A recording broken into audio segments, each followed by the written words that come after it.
Praise the Lord. Hallelujah. How many are happy today? Amen. Wow, the whole church is happy today. Praise the Lord. Right, let's start with a word of prayer. Loving Heavenly Father, we thank you for this beautiful Sunday morning. Lord, we thank you. You are the Lord of the harvest. As your word says, O God, pray to the Lord of the harvest that he will send forth the laborers, O God. And Lord, we have come to the throne of grace, and Lord, we want to worship you as the King of kings and the Lord of lords. In your mighty name, we totally cover the place with the precious blood of Jesus Christ. All the plans of the devil, we totally destroy it. And Lord, we want to lift up the name of Jesus Christ in this place of God. Let the word of God have a free course in this place of God. Only let the name of Jesus be glorified in this place. In Jesus' name we pray. Amen. Amen. Praise the Lord, church. Welcome you all this morning. We pray that you have had a blessed week this past week. We all have stories and testimonies of how God has been faithful to us this week, isn't it? I have. So, uh, probably I will speak about it during the testimony time. So, today's verse from the Psalms is Psalm 46, verse 10. Be still and know that I am God. I will be honored by every nation. I will be honored throughout the world. Now, this verse, this whole psalm was written by the sons of Korah. They were of the Levitical priesthood, but they were also given a special responsibility of worshipping in the temple. And um, God is speaking here. It is not just the sons of Korah. God is giving a command here. Be still and know that I am God, and I will be honored by the nations and throughout the world. When I was meditating on this, I came across an instance in the life of Martin Luther. So during the 1300s, there was a pandemic. It was much worse than what we are seeing now, because they did not know where the disease came from, how people were being affected. They had no treatment also. So scores of people died in Asia, and in Europe almost a third of the population was affected. And this pandemic kept coming back over and over again. And even into the 16th century, when Martin Luther was alive, he was living in a place called Wittenberg. And he was given instructions by his superiors that he should leave the place along with all the other instructors who were teaching in that place, because there was a threat to life. But he refused to go, because he said it was his responsibility, along with the doctors and nurses, to stay there and serve the people. During this time, he also suffered personal tragedies. But every time he would be buffeted, he would tell his friend, and he will say, let us sing the 46th Psalm, and then let the devil do the worst that he can. He stood on God's word. That was his foundation. And it helped him go through that period and that phase of life. So we are also going through several circumstances right now which are not very favorable, but we have God's word, we have his blood, we have his Holy Spirit with us. We are blessed to be called his children. He is a present help in all our circumstances, and he's worthy of all glory and all honor. So with this in mind, shall we all rise to worship God today?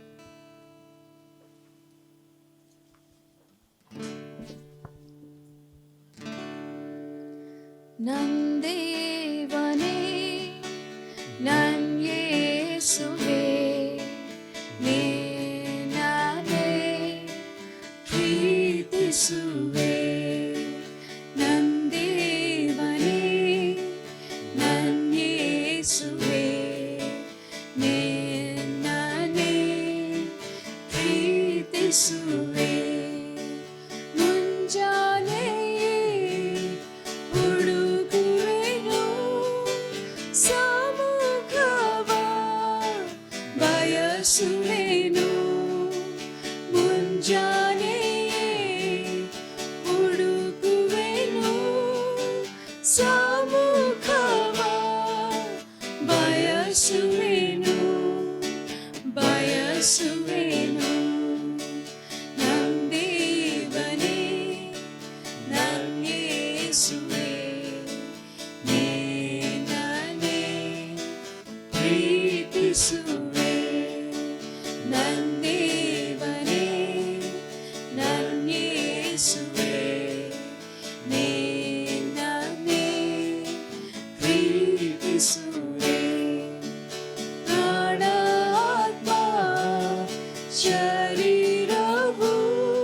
ತವಕಿಸಿದೆ ತವಕಿಸಿದೆ ನಂದೇವನೇ ನಂಗೇಸುವೆ ನಿನ್ನನ್ನೇ ಪ್ರೀತಿಸುವೆ ನಂದೇವನೇ ನಂಗೇಸುವೆ ನಿನ್ನನ್ನೇ ಪ್ರೀತಿಸುವೆ ಜೀವವುಳ್ಳ ದಿನವೆಲ್ಲ ಸ್ತುತಿಸುವೆ ಕೊಂಡಾಡುವೆ ಜೀವವುಳ್ಳ ದಿನವೆಲ್ಲ ಸ್ತುತಿಸುವೆ ಕೊಂಡಾಡುವೆ ಕೊಂಡಾಡುವೆ ನಂದೇವನೇ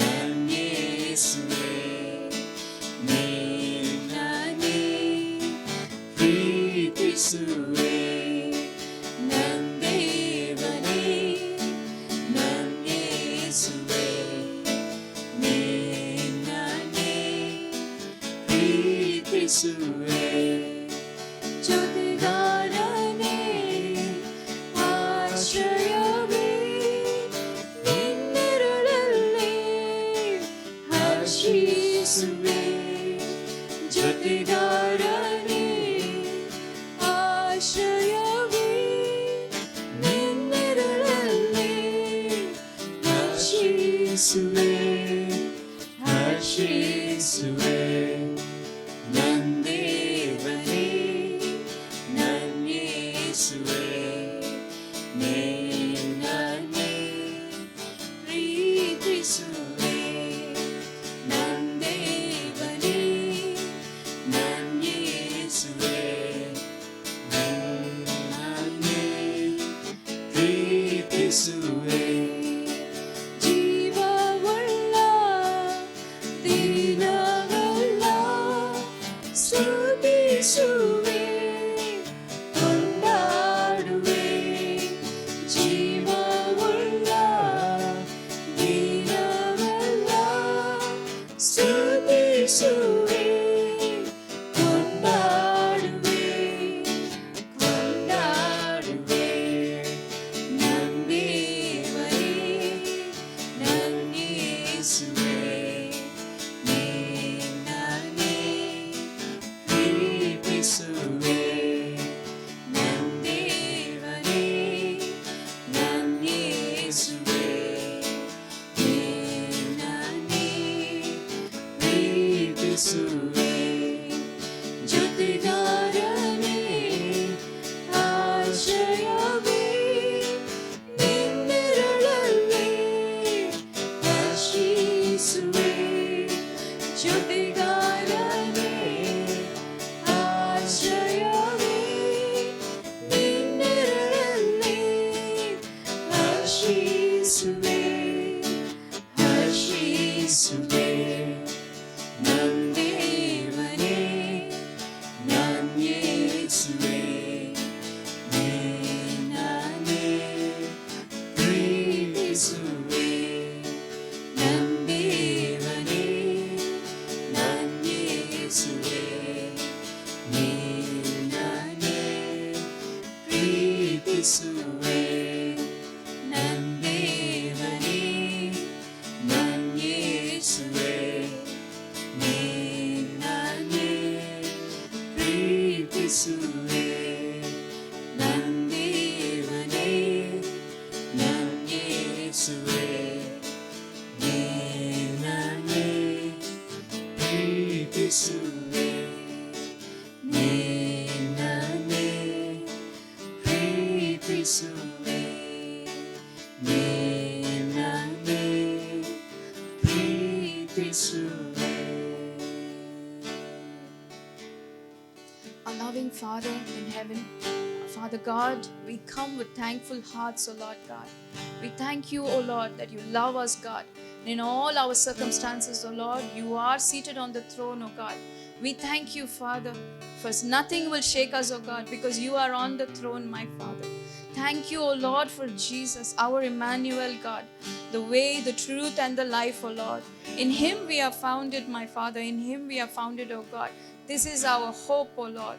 We thank you for your Spirit within us, O God, who walks with us every day, every moment, O Lord. Thank you, Lord. Thank you for the precious gift of redemption, Lord, of hope of resurrection in you, Lord God. Thank you, Lord. Thank you, Lord. Thank you, Lord. Thank you.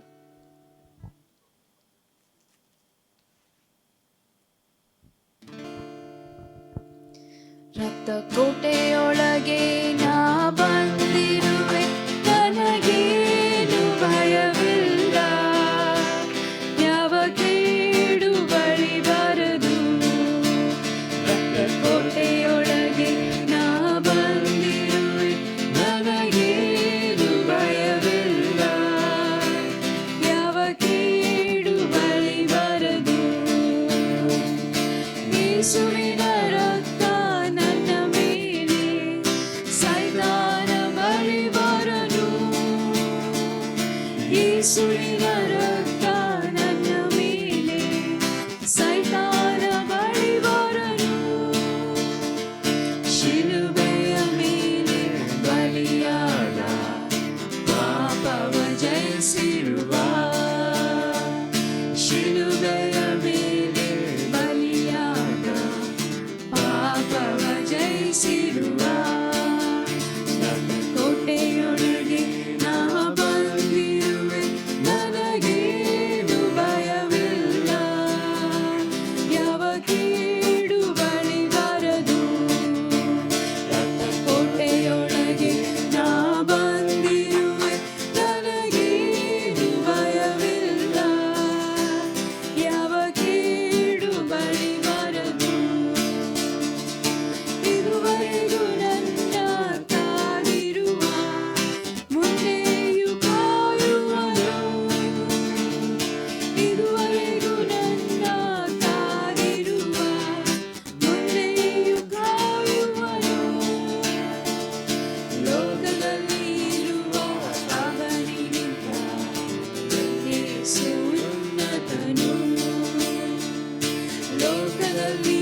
Father, yes, Lord, this is the truth that we stand on, Lord.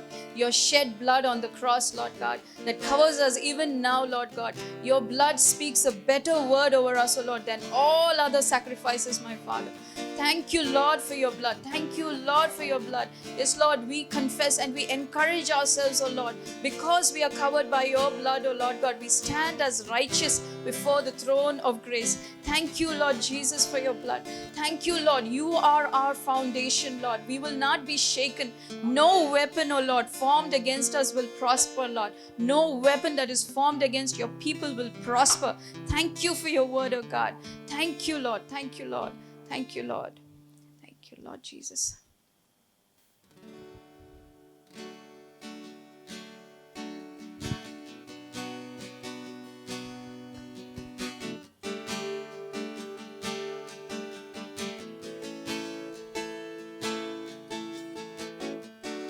My hope is built on nothing less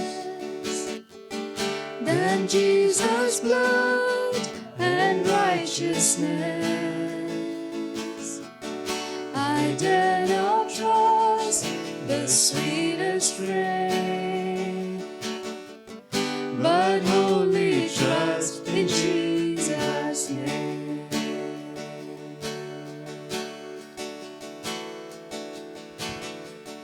My hope is built on nothing less than Jesus' blood and righteousness. I dare not trust the sweetest frame, but wholly trust in Jesus' name. Christ alone, cornerstone, weak made strong in the Savior's love. Through the storm, He is Lord, Lord of all.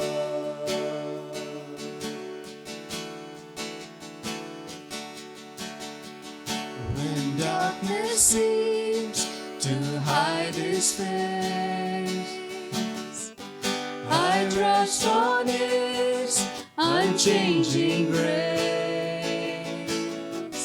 In every high and stormy gale, my anchor holds within the veil.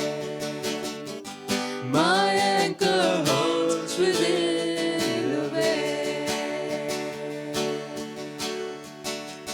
Christ alone, cornerstone, weak made strong in the Savior's love. Through the storm, He is Lord, Lord of all.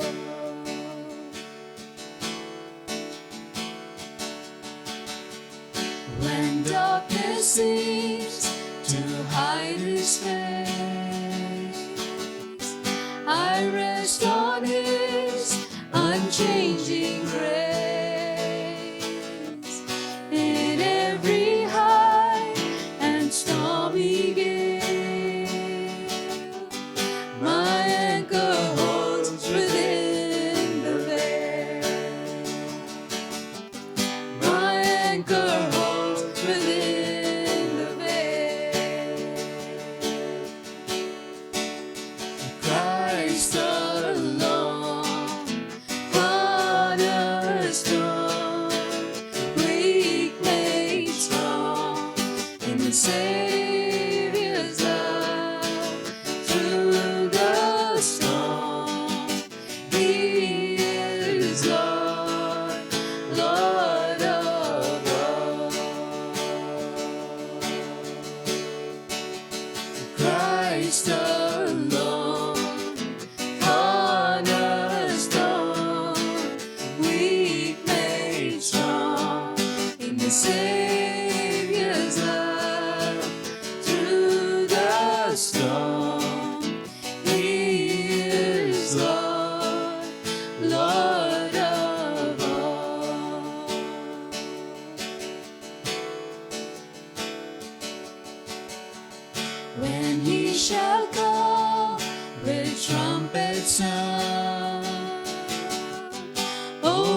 faultless stand before the throne.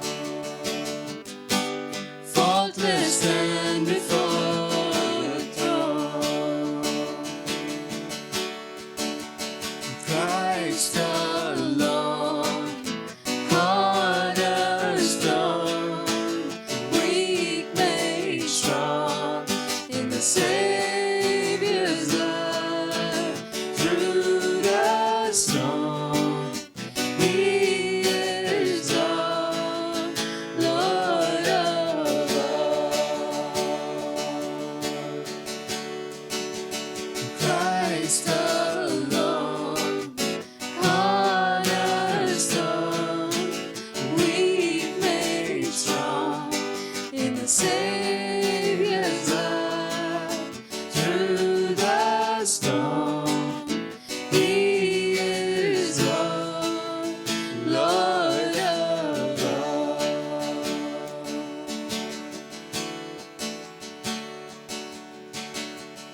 When He shall come with trumpet sound, oh, may I then in Him be found, dressed in His righteousness alone, faultless stand before the throne.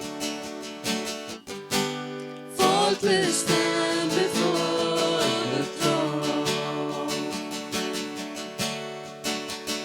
Christ alone, cornerstone, weak made strong in the Savior's love. Through the storm, He is our Lord of all. Christ alone, cornerstone, weak made strong in the Savior's love. Through the storm, He is Lord, Lord of all. Through the storm, He is Lord, Lord of all. Through the storm, He is Lord, Lord of all. Lord, we acknowledge that you are God. You alone are God, O Lord. You alone are God. Yes, Lord. Every knee, O Lord, will bow. Every tongue will confess, Lord. All the nations will honor you, Lord God. The whole world will honor you, O Lord. We will live to see this, O God, because of your righteousness, Father. Thank you for the firm foundation on which we stand, Lord, on Jesus. Thank you, Lord. Thank you, Lord. This is the hope we have, O Lord. This is an anchor for our soul, O God, an anchor for our soul, O God. Thank you, Lord Jesus. Thank you, Lord. We rest in your name, Lord Jesus. We rest in your name. Thank you, Lord. Thank you.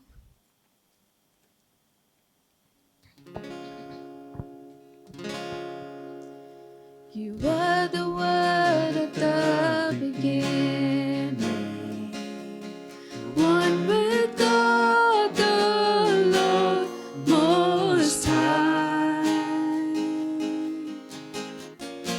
Your hidden glory in creation, now revealed in you, our Christ.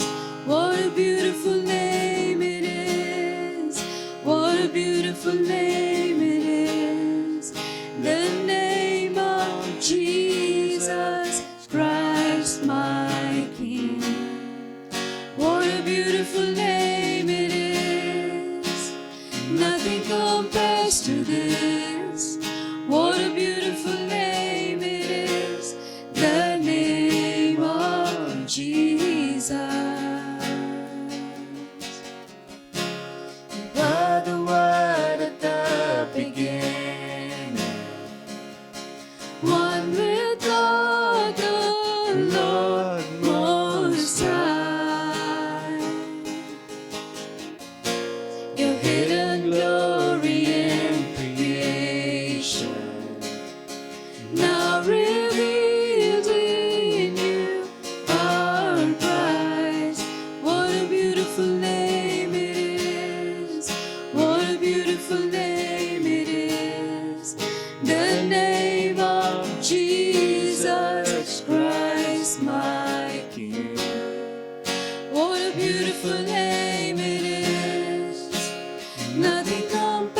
to this.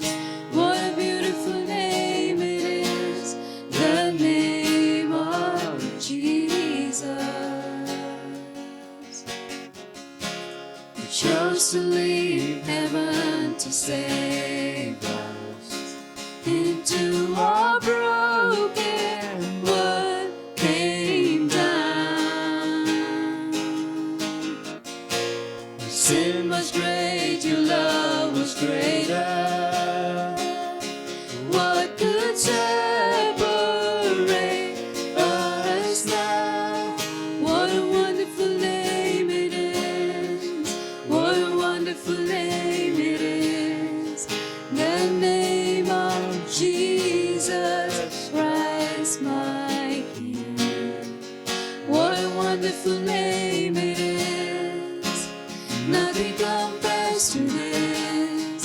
What a wonderful name it is. The name of Jesus. What a wonderful name it is. The name of Jesus. Chose to leave heaven to save us. Into our broken world came down. My sin was great, your love was greater. What could separate us now? What a wonderful name it is. What a wonderful name it is. The name of Jesus Christ, my King. What a wonderful name it is. Nothing compares to this. What a wonderful name it is. The name of Jesus. What a wonderful name it is. The name of Jesus. Death could not hold you. The veil tore before you.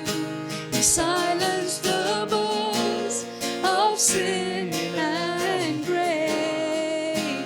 The heavens are roaring the praise of your glory. For you are raised to life again. You have no rival, you have no equal.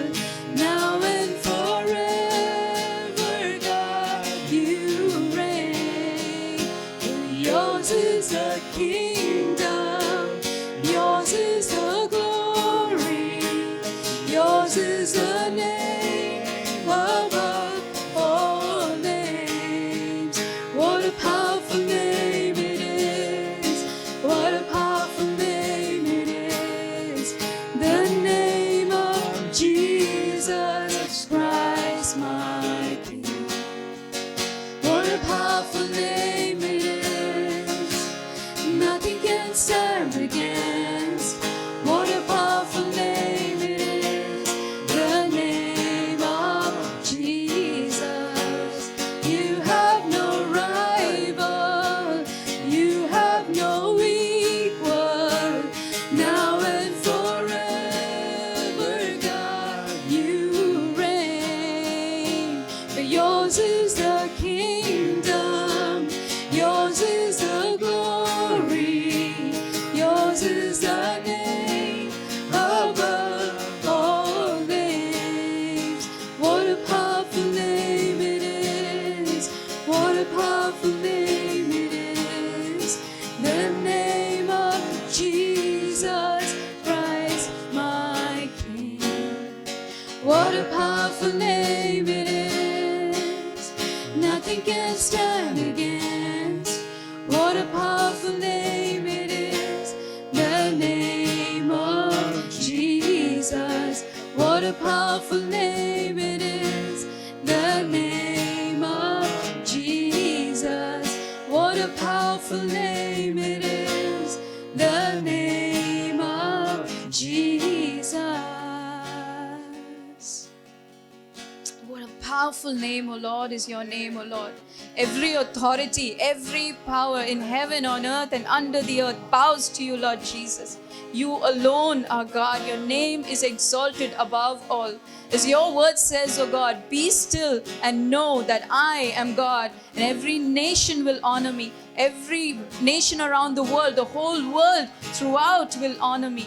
Yes, Lord, hallowed be your name. Your kingdom come, Lord. Your will be done, Lord. Your kingdom come, Lord God. And thank you for allowing us to work with alongside you, Lord God, during this harvest season, Lord. Thank you, Lord. Thank you, Lord. For every step of the way, oh God, you're there with us. Thank you, Lord. Thank you for being our firm foundation, Lord Jesus.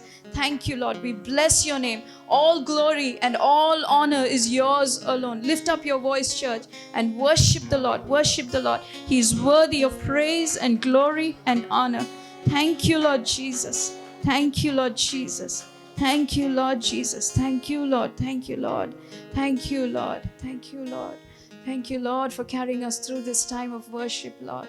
We thank you for your presence. We thank you that we can stand boldly before your throne of grace. Thank you, Lord. Thank you, Lord. We submit ourselves, O Lord. We surrender ourselves to you, Lord God.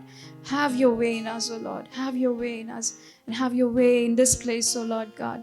May your will be done, O God, your perfect will. Thank you, Lord. In Jesus' name I pray. Amen. Praise the Lord. Hallelujah. So many things are happening in the world suddenly. ಪಕ್ಕನೆ ಲೋಕದಲ್ಲಿ ಅನೇಕ ಸಂಗತಿಗಳು ನಡೆಯುತ್ತಾ ಇವೆ. So we saw 2 weeks back that, in the Temple Mount, they are going to pronounce that Torah law, and anytime it will be in force in that place. 2 ವಾರಗಳ ಹಿಂದೆ ನಾವು ಕೇಳಿದೆವು, ದೇವಾಲಯದ ಬೆಟ್ಟದಲ್ಲಿ ಧರ್ಮಶಾಸ್ತ್ರದ ನಿಯಮಗಳನ್ನು ಅಳವಡಿಸುವ ಮಾತುಕತೆ ನಡೆಯುತ್ತಾ ಇವೆ ಎಂಬುದಾಗಿ ಯಾವುದೇ ಸಮಯದಲ್ಲಿ ಅದು ಅನುಷ್ಠಾನಕ್ಕೆ ಬರುವ ಸಾಧ್ಯತೆ ಇದೆ. And also last week we saw about that Gog and Magog war. ಕಳೆದ ವಾರದಲ್ಲಿ ನಾವು ಗೋಗ್ ಹಾಗೂ ಮೆಗಾಗ್ ಯುದ್ಧದ ಕುರಿತಾಗಿಯೂ ಕೇಳಿದೆವು. Now all these things, it appears that suddenly can happen. All these can happen. ಇವೆಲ್ಲವೂ ಪಕ್ಕನೆ ನಡೆಯುವ ಸಾಧ್ಯತೆ ಇದೆ ಎಂಬುದಾಗಿ ಕಂಡು ಬರುತ್ತಾ ಇದೆ. Amen. Now before all these things are going to happen, this Torah law, if all these things are going to be implemented, it's imminent. The rapture of the church has to happen. ಈ ಧರ್ಮಶಾಸ್ತ್ರದ ನಿಯಮಗಳು ಅನುಷ್ಠಾನಕ್ಕೆ ಬರುವುದಕ್ಕಿಂತ ಮುಂಚಿತವಾಗಿ ಸದ್ಯದಲ್ಲಿಯೇ ಸಭೆಯು ಎತ್ತಲ್ಪಡಲಿದೆ ಎಂಬುದು ಸತ್ಯವಾಗಿದೆ. Now before that we are going to see the greatest harvest. ಅದಕ್ಕಿಂತ ಮುಂಚಿತವಾಗಿ ದೊಡ್ಡ ಸುಗ್ಗಿಯನ್ನು ನಾವು ನೋಡಲಿದ್ದೇವೆ. In Matthew chapter 9 verse 38 and Luke chapter 10 verse 2, Jesus said, "Pray to the Lord of the harvest." ಮತ್ತಾಯನ ಸುವಾರ್ತೆ ಹಾಗೂ ಲೂಕನ ಸುವಾರ್ತೆಯಲ್ಲಿ ಸುಗ್ಗಿಗಾಗಿ ಬೇಡಿಕೊಳ್ಳಿರಿ ಎಂಬುದಾಗಿ ಬರೆಯಲ್ಪಟ್ಟಿರುತ್ತದೆ. Amen. Hallelujah.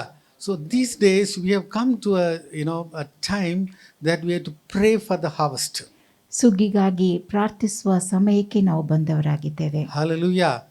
The coming year and the following years, God is going to do a lot of things in our country. ಮುಂದಿನ ವರ್ಷಗಳಲ್ಲಿ ದೇವರು ನಮ್ಮ ದೇಶದಲ್ಲಿ ಅನೇಕ ಸಂಗತಿಗಳನ್ನು ನಡೆಸಲಿದ್ದಾನೆ. But for everything, prayer is very, very important in our life. ಆದರೆ ಇವೆಲ್ಲವುಗಳಿಗೋಸ್ಕರವಾಗಿ ನಾವು ನಮ್ಮ ಜೀವಿತದಲ್ಲಿ ಪ್ರಾರ್ಥಿಸುವಂತಹದ್ದು ಬಹು ಪ್ರಾಮುಖ್ಯವಾಗಿದೆ. The call of God is, "Whom shall I send to my people? Who will go to represent us?" ದೇವರ ಕರೆ ಇದಾಗಿದೆ. ನನ್ನ ಜನರ ಬಳಿಗೆ ನಾನು ಯಾರನ್ನು ಕಳುಹಿಸಲಿ, ನಮ್ಮನ್ನು ಪ್ರತಿನಿಧಿಸಲು ಯಾರು ಹೋಗುವರು. We are reading from Isaiah chapter 6 verse 1. ನಾವು ಯೆಶಾಯನ ಗ್ರಂಥ 6ನೇ ಅಧ್ಯಾಯ 1ನೇ ವಚನವನ್ನು ಓದುವ. In the year that King Uzziah died, I saw also the Lord sitting upon a throne, high and lifted up, and his train filled the temple. Amen. Now prophet Isaiah is having the heavenly vision. ಪ್ರವಾದಿಯಾದ ಯೆಶಾಯನು ಪರಲೋಕದಿಂದ ದರ್ಶನವನ್ನು ಕಾಣುತ್ತಾನೆ. And King Uzziah died, and that's where he is coming into the temple of God.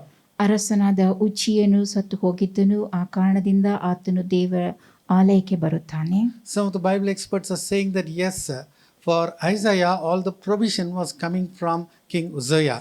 ಕೆಲವು ದೈವಶಾಸ್ತ್ರಜ್ಞರು ಹೇಳುವಂತಹದ್ದು ಯೆಶಾಯನಿಗೆ ಬೇಕಾದಂಥ ಎಲ್ಲ ಅಗತ್ಯ ವಸ್ತುಗಳು ಅರಸನಾದ ಉಚಿಯನಿಂದ ಬರುತ್ತಿತ್ತು But ಎಂಬುದಾಗಿ. suddenly King Uzziah died. ಪಕ್ಕನೆ ಅರಸನಾದ ಉಚಿಯನು ಸತ್ತು ಹೋಗುತ್ತಾನೆ. All his provision are in question now. ಆತನಿಗೆ ಅಗತ್ಯ ಇರುವ ವಸ್ತುಗಳ ಕುರಿತಾಗಿ ಇಲ್ಲಿ ಪ್ರಶ್ನೆ ಎದ್ದಿರುತ್ತದೆ.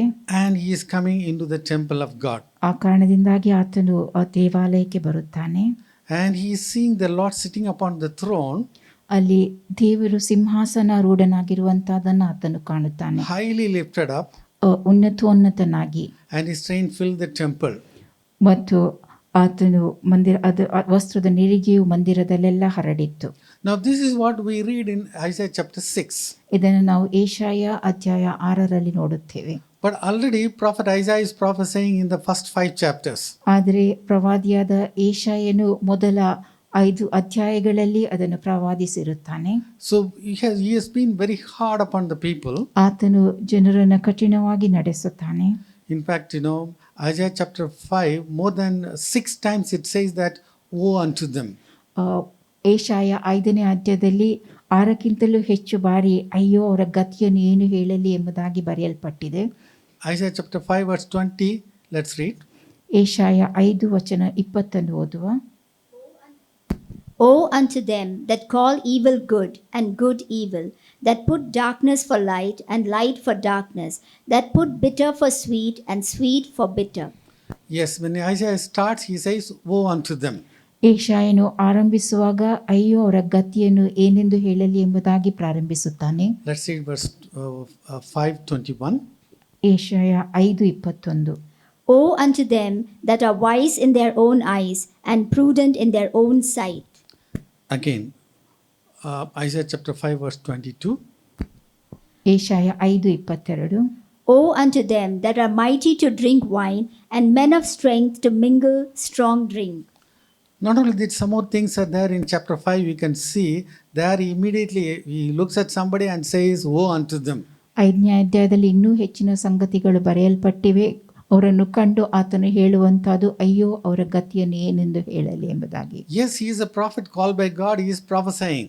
ಆತನು ದೇವರಿಂದ ಕರೆಯಲ್ಪಟ್ಟ ಪ್ರವಾದಿಯಾಗಿದ್ದನು ಮತ್ತು ಆತನು But ಪ್ರವಾದಿಸುತ್ತಿದ್ದನು. he is very hard upon the people. ಆತನು ಅವರ ಜನರೊಂದಿಗೆ ಕಠಿಣವಾಗಿ But ನಡೆದುಕೊಳ್ಳುತ್ತಿದ್ದನು. in chapter 6, yes, he has come into the temple of God. 6ನೇ ಅಧ್ಯಾಯದಲ್ಲಿ ನಾವು ನೋಡುತ್ತೇವೆ ಆತನು ದೇವರ ಆಲಯಕ್ಕೆ ಬಂದಿರುವುದನ್ನು. And he saw the Lord sitting upon the throne. ಆತನು ಯೆಹೋವನು ಸಿಂಹಾಸನಾರೂಢನಾಗಿರುವಂತಹದನ್ನು ಕಾಣುತ್ತಾನೆ. And he is seeing the seraphims. ಆತನು ಸೆರಾಫಿಯವರನ್ನು ಕಾಣುತ್ತಾನೆ. Let's read verse 3. ವಚನ 3 ಓದುವ. And one cried unto another and said, Holy, holy, holy is the Lord of hosts. The whole earth is full of his glory. Amen. Now this is where we talk about the heavenly worship. ಇಲ್ಲಿ ನಾವು ಪರಲೋಕದ ಆರಾಧನೆಯ ಕುರಿತಾಗಿ ನೋಡುತ್ತೇವೆ.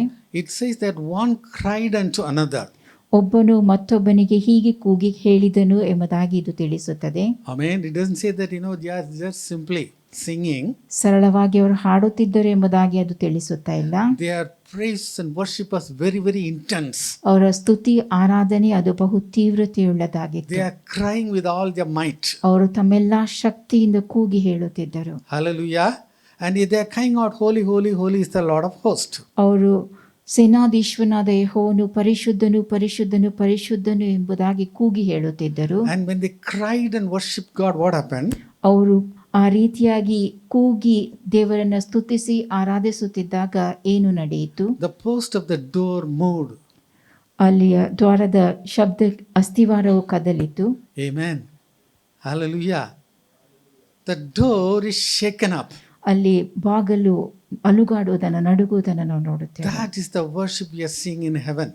ಅಂತ ಆರಾಧನೆ ಅದು ಪರಲೋಕದಲ್ಲಿ ನಡೆಯುತ್ತದೆ. You can see a lot of things in Revelation chapter 4 and Revelation chapter 5 also. ಪ್ರಕಟಣೆ 4 ಹಾಗೂ 5ರಲ್ಲಿಯೂ ಅನೇಕ ಸಂಗತಿಗಳನ್ನು ನಾವು ಅಲ್ಲಿ ನೋಡುತ್ತೇವೆ. When the worship was so intense, ಆ ಆರಾಧನೆ ಬಹು ತೀವ್ರವಾಗಿರುವಂಥ ವೇಳೆಯಲ್ಲಿ, and that's where Isaiah says, woe is me. ಆ ಸಮಯದಲ್ಲಿ ಏಷಾಯನು ಹೇಳುವಂಥದ್ದು ಅಯ್ಯೋ ನನ್ನ ಗತಿಯನ್ನೇನು ಹೇಳಲಿ ಎಂಬುದಾಗಿ. Up to chapter 5, whomever he says, woe unto you. 5ನೇ ಅಧ್ಯಾಯದವರೆಗೆ ಆತನು ಹೇಳುವಂತಹದ್ದು ಅಯ್ಯೋ ಅವರ ಗತಿ ನಿಮ್ಮ ಗತಿಯನ್ನು ಏನೆಂದು ಹೇಳಲಿ ಎಂಬುದಾಗಿ. But now he says, woe is me. ಈಗ ಆತನು ಹೇಳುವಂತಹದ್ದು ಅಯ್ಯೋ ನನ್ನ ಗತಿಯನ್ನು ಏನು ಹೇಳಲಿ. Let's read verse 5. ವಚನ 5 ಓದುವ. Then I said, Woe is me, for I am undone, because I am a man of unclean lips, and I dwell in the midst of people of unclean lips. For my eyes have seen the King, the Lord of hosts. My eyes have seen the Lord of hosts. ನನ್ನ ಕಣ್ಣುಗಳು ಸೇನಾಧೀಶನಾದ ಯೆಹೋವನನ್ನು ಕಂಡವು. He is the prophet of God. ಆತನು ದೇವರ ಪ್ರವಾದಿಯಾಗಿದ್ದನು. But when he came into the house of God, the temple of God, everything has changed that day. ಆದರೆ ಆತನು ಆ ದಿನದಂದು ದೇವಾಲಯಕ್ಕೆ ಬಂದಾಗ ಎಲ್ಲವೂ ಬದಲಾಯಿತು. And the seraphims were flying. ಸೆರಾಫಿಯರು ಹಾಡುತ್ತಿದ್ದರು. And now let's read verse 7. ವಚನ 7 ಓದುವ. And he laid it upon my mouth and said, Lo, this hath touched thy lips, and thine iniquity is taken away, and thy sin purged. Amen. Thy iniquity is taken away, ನಿನ್ನ ದೋಷವು ನೀಗಿತು, and thy sin purged. ನಿನ್ನ ಪಾಪಕ್ಕೆ ಪ್ರಾಯಶ್ಚಿತವಾಯಿತು. Amen. Up to chapter 5 also he was prophesying. 5ನೇ ಅಧ್ಯಾಯದವರೆಗೂ ಆತನು ಪ್ರವಾದಿಸುತ್ತಿದ್ದನು. Yes, sin was there. ಪಾಪವು ಇದ್ದಿತ್ತು. But now we can see that sin is purged. ಈಗ ನಾವು ನೋಡುತ್ತೇವೆ ಆತನ ಪಾಪಕ್ಕೆ ಪ್ರಾಯಶ್ಚಿತವಾಯಿತು ಎಂಬುದಾಗಿ. Now there is a call, a heavenly call. ಈಗ ಪರಲೋಕದ ಕರೆ ಇರುವಂತದನ್ನು ನೋಡುತ್ತೇವೆ. Let's read verse 8. ವಚನ 8 ಓದುವ. Also I heard the voice of the Lord saying, Whom shall I send, and who will go for us? Then said I, Here am I, send me. Amen. The voice of the Lord saying, Whom shall I send? Who will go for us? ದೇವರ ಸ್ವರವು ಇದಾಗಿತ್ತು, ಯಾವನನ್ನು ಕಳುಹಿಸಲಿ, ಯಾವನು ನಮಗೋಸ್ಕರ ಹೋಗುವನು ಎಂಬುದು. Isaiah is already in the ministry. ಏಷಾಯನು ಆಗಲೇ ಸೇವೆ ಮಾಡುತ್ತಿದ್ದನು. But now only with his full heart he is coming to the Lord. ಈಗ ಆತನು ಪೂರ್ಣ ಮನಸ್ಸಿನಿಂದ ದೇವರ ಕಡೆಗೆ ಬಂದವನಾಗಿದ್ದಾನೆ. Then Sarai, here am I, send me. ಈಗ ಆತನು ಹೇಳುವಂತದಿಗೂ ನಾನಿದ್ದೇನೆ, ನನ್ನನ್ನು ಕಳುಹಿಸು ಎಂಬುದಾಗಿ. And the call is still going on. ಆ ಕರೆ ಮುಂದುವರಿಯುತ್ತಾ ಇರುತ್ತದೆ. Amen. Now also, the Lord, the Bible says that we have to pray for the Lord of the harvest. ಈಗಲೂ ಸತ್ಯವೇದವು ತಿಳಿಸುವಂತಹದ್ದು, ನೀವು ಸುಗ್ಗಿಯ ದೇವರಿಗೆ ಪ್ರಾರ್ಥನೆ ಮಾಡಬೇಕು ಎಂಬುದಾಗಿ. And Lord is looking into his people. ದೇವರು ತನ್ನ ಜನರನ್ನು ನೋಡುತ್ತಾ ಇದ್ದಾನೆ. Who will stand in the gap and who will pray?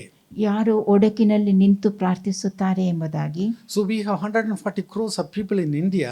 Bharat ದೇಶದಲ್ಲಿ 140 ಕೋಟಿ ಜನರಿದ್ದಾರೆ. And the heartbeat of God is that who will stand in the gap, who is going to pray for the people. ದೇವರ ಹೃದಯದ ಬಡಿತ ಯಾರು ಒಡಕಿನಲ್ಲಿ ನಿಂತು ಜನರಿಗಾಗಿ ಪ್ರಾರ್ಥಿಸುತ್ತಾರೆ ಎಂಬುದಾಗಿದೆ. Sometimes we think that, this is for the full-time servants of God. ಕೆಲವೊಮ್ಮೆ ನಾವು ಯೋಚಿಸುತ್ತೇವೆ ಇದು ಪೂರ್ಣಾವಧಿ ದೇವರ ಸೇವಕರಿಗೋಸ್ಕರವಾಗಿ ಇದೆ ಎಂಬುದಾಗಿ. Or it is for somebody else. ಅಥವಾ ಇನ್ನಾರಿಗಾಗಿಯೂ ಇದೆ ಎಂಬುದಾಗಿ. But the call is that who will go for me? ಆದರೆ ಇರುವಂತ ಕರೆ ನಮಗೋಸ್ಕರ ಹೋಗುವವರು ಯಾರು ಎಂಬುದಾಗಿ.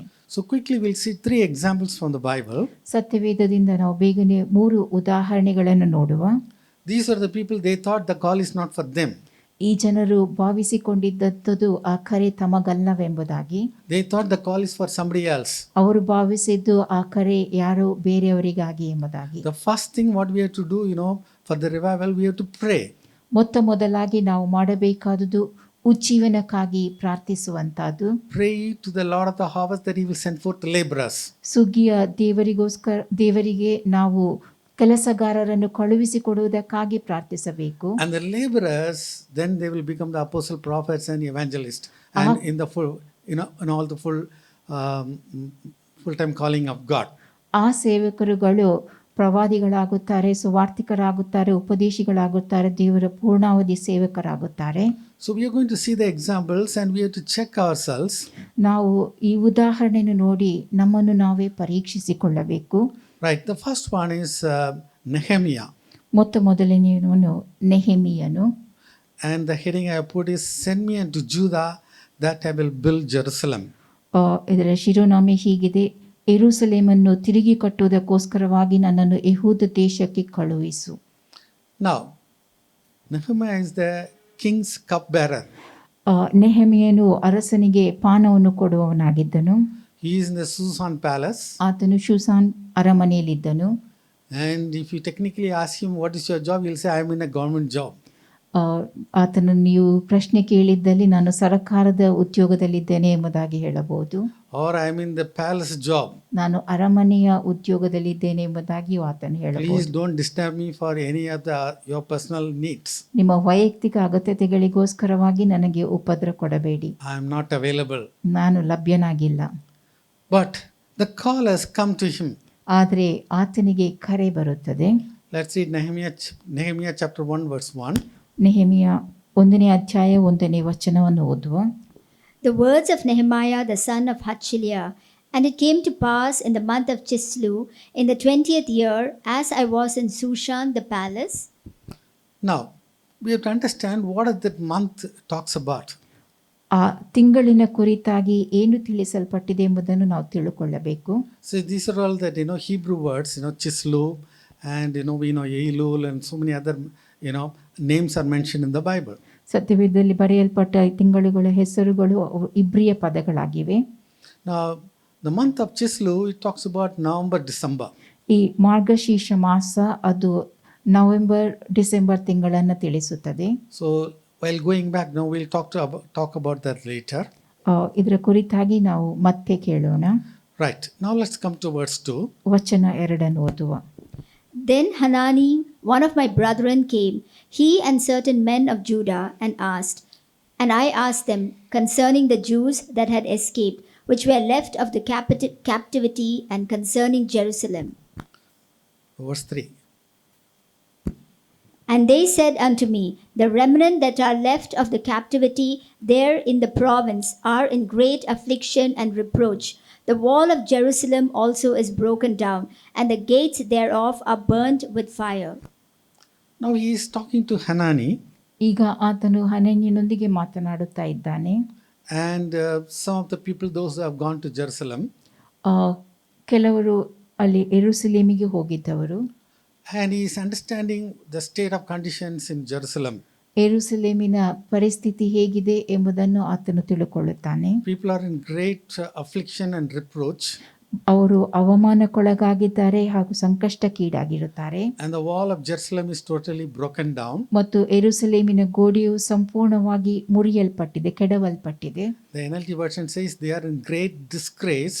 ಅವರು ಬಹಳಷ್ಟು ಅವಮಾನಕ್ಕೊಳಗಾಗಿದ್ದಾರೆ ಎಂಬುದಾಗಿ ನೆಲ್ಟಿ ಭಾಷಾಂತರ ತಿಳಿಸುತ್ತದೆ. And the gates have been destroyed by fire. ಮತ್ತು ಬೆಂಕಿಯಿಂದ ಆ ದ್ವಾರಗಳು ನಾಶವಾಗಿ ಹೋಗಿರುತ್ತದೆ. Now what is the reaction of Nehemiah? ನೆಹೆಮಿಯನ ಪ್ರತಿಕ್ರಿಯೆ ಹೇಗಿತ್ತು? Let's read verse 4. ವಚನ 4 ಓದುವ.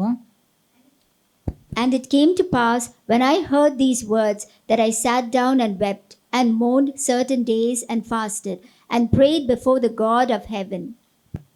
The message had great impact upon Nehemiah.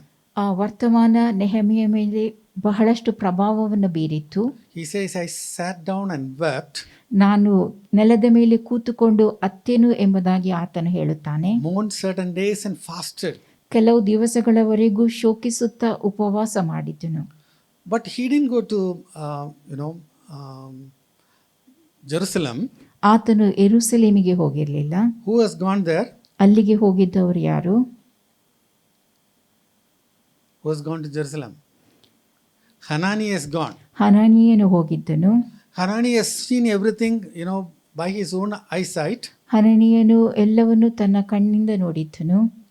It has not affected him much. ಆತನ ಮೇಲೆ ಅದು ಅಷ್ಟು ಪ್ರಭಾವ ಬೀರಿರಲಿಲ್ಲ. But Nehemiah just heard. ಆದರೆ ನೆಹೆಮಿಯನು ಕೇವಲ ಅದರ ಕುರಿತಾಗಿ ಕೇಳಿಸಿಕೊಂಡನು. And it has, affected him too much. ಅದು ಆತನ ಮೇಲೆ ಬಹಳ ಪ್ರಭಾವ ಬೀರಿತ್ತು. So he has mourned, fasted, wept for several days. ಆತನು ಅದಕ್ಕಾಗಿ ಶೋಕಿಸಿ ಉಪವಾಸವಿದ್ದು ಪ್ರಾರ್ಥಿಸಿದನು. He is praying that, I feel, in my opinion, he is praying that God will tell somebody else to do the work. ನಾನು ಭಾವಿಸುತ್ತೇನೆ ಆತನು ಆ ಕೆಲಸವನ್ನು ಮಾಡಲು ದೇವರೊಡನೆ ಬೇರೆ ಯಾರನ್ನಾದರೂ ಕಳುಹಿಸಲು ಕೇಳಿದಿರಬಹುದು. Because I am the king's cupbearer. ನಾನು ಅರಸನ ಪಾನಕ ಸೇವಕನಾಗಿದ್ದೇನೆ. I am needed for the king. ನಾನು ಅರಸನಿಗೆ ಬೇಕಾದವನು. So I am not available. ನಾನು ಲಭ್ಯನಾಗಿಲ್ಲ. So the question of thinking about me going is impossible. ನಾನು ಹೋಗುವಂತ ಪ್ರಶ್ನೆ ಅದು ಅಸಾಧ್ಯವಾದುದು. So God has to send somebody else. God has to send a nice person. ದೇವರು ಯಾರನ್ನಾದರೂ ಒಳ್ಳೆಯವರನ್ನ ಕಳುಹಿಸಬೇಕು. So in verse 5 also, he is praying to the Lord of our heaven, and he is confessing the sins of the people. ವಚನ 5ರಲ್ಲಿಯೂ ಕೂಡ ಆತನು ಪರಲೋಕ ದೇವರನ್ನ ಪ್ರಾರ್ಥಿಸಿ ಜನರ ಪಾಪಗಳಿಗೋಸ್ಕರವಾಗಿ ಆತನು ಅರಿಕೆ ಮಾಡುತ್ತಾನೆ. And verse 6 also, he says that, yes, we have transgressed your commandments, we went away from you. ನಾವು ನಿನ್ನ ಆಜ್ಞೆಯನ್ನು ಪಾಲಿಸದೆ ನಿನ್ನಿಂದ ದೂರವಾಗಿ ಹೋದೆವು ಎಂಬುದಾಗಿ ಆತನು ಪ್ರಾರ್ಥಿಸುತ್ತಾನೆ. And he has been praying for some time. ಬಹಳಷ್ಟು ಸಮಯದವರೆಗೆ ಆತನು ಪ್ರಾರ್ಥಿಸುತ್ತಾನೆ. When he comes to verse 11, that's where he reveals the fact that he was the king's cupbearer. ವಚನ 11ರ ಕಡೆಗೆ ಬರುವಾಗ ಆತನು ತಾನು ಪಾನಸೇವಕನು ಎಂಬುದನ್ನು ತಿಳಿಸುತ್ತಾನೆ. So he has been praying and praying for some time. ಆತನು ಸ್ವಲ್ಪ ಸಮಯದವರೆಗೆ ಪ್ರಾರ್ಥಿಸುತ್ತಲೇ ಇದ್ದನು. Now we are coming to chapter 2. ಈಗ ಅಧ್ಯಾಯ 2ರ ಕಡೆಗೆ ಬರುತ್ತೇವೆ. Let's read verse 1. ವಚನ 1 ಓದುವ. And it came to pass in the month of Nisan, in the 20th year of Artaxerxes the king, that wine was before him. And I took up the wine and gave it unto the king. Now I had not been before time sad in his presence. Right. This is happening in the month of Nisan. ಇದು ಚೈತ್ರ ಮಾಸದಲ್ಲಿ ನಡೆಯುವಂತಹದ್ದು. Now, he heard about, the fall of Jerusalem in which month? ಆತನು ಯೆರೂಸಲೇಮಿನ ಪತನದ ಕುರಿತಾಗಿ ಯಾವ ತಿಂಗಳಲ್ಲಿ ಕೇಳಿದ್ದನು? Chislu. Margashirsha ಮಾಸದಲ್ಲಿ. That was November, December. ಅದು ನವೆಂಬರ್ ಡಿಸೆಂಬರ್ ತಿಂಗಳಾಗಿದೆ. Now this is Nisan. ಈಗ ಇದು ಚೈತ್ರ ಮಾಸವಾಗಿದೆ. So this is, April. ಇದು ಏಪ್ರಿಲ್ ತಿಂಗಳು. That means almost for 4 months he has been praying. ಇದರ ಅರ್ಥ ಆತನು ಸುಮಾರು 4 ತಿಂಗಳವರೆಗೆ ಪ್ರಾರ್ಥಿಸುತ್ತಿದ್ದನು. He is crying out to God. He is fasting, prayer. He is, mourning. He is doing everything. ಆತನು ಶೋಕಿಸುತ್ತಾ ಉಪವಾಸ ಮಾಡುತ್ತಾ ದೇವರನ್ನು ಬೇಡಿಕೊಳ್ಳುತ್ತಲೇ ಇದ್ದನು. But I think in his heart, it's only one thing. God send somebody else. ಆತನ ಹೃದಯದಲ್ಲಿದ್ದದು ಒಂದು ಸಂಗತಿ, ದೇವರೇ ಯಾರನ್ನಾದರೂ ಕಳುಹಿಸು ಎಂಬುದಾಗಿ.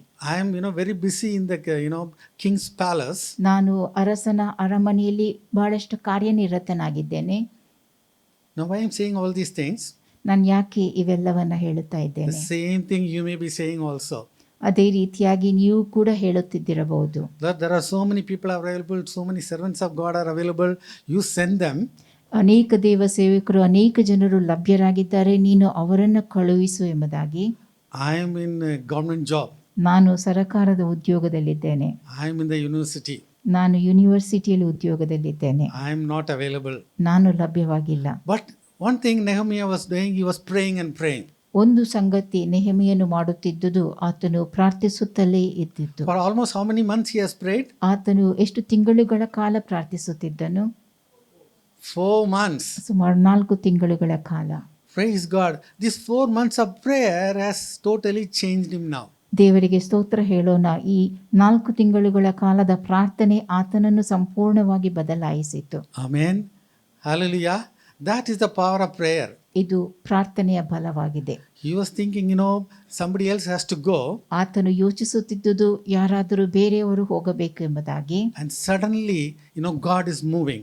ಆದರೆ ಪಕ್ಕನೆ ದೇವರು He is ಚಲಿಸಲಾರಂಭಿಸುತ್ತಾನೆ. caught totally unaware. ಆತನಿಗೆ ಅದು ತಿಳಿಯದೇ ಹೋಯಿತು. Right. Now let's come to verse 2. ವಚನ 2.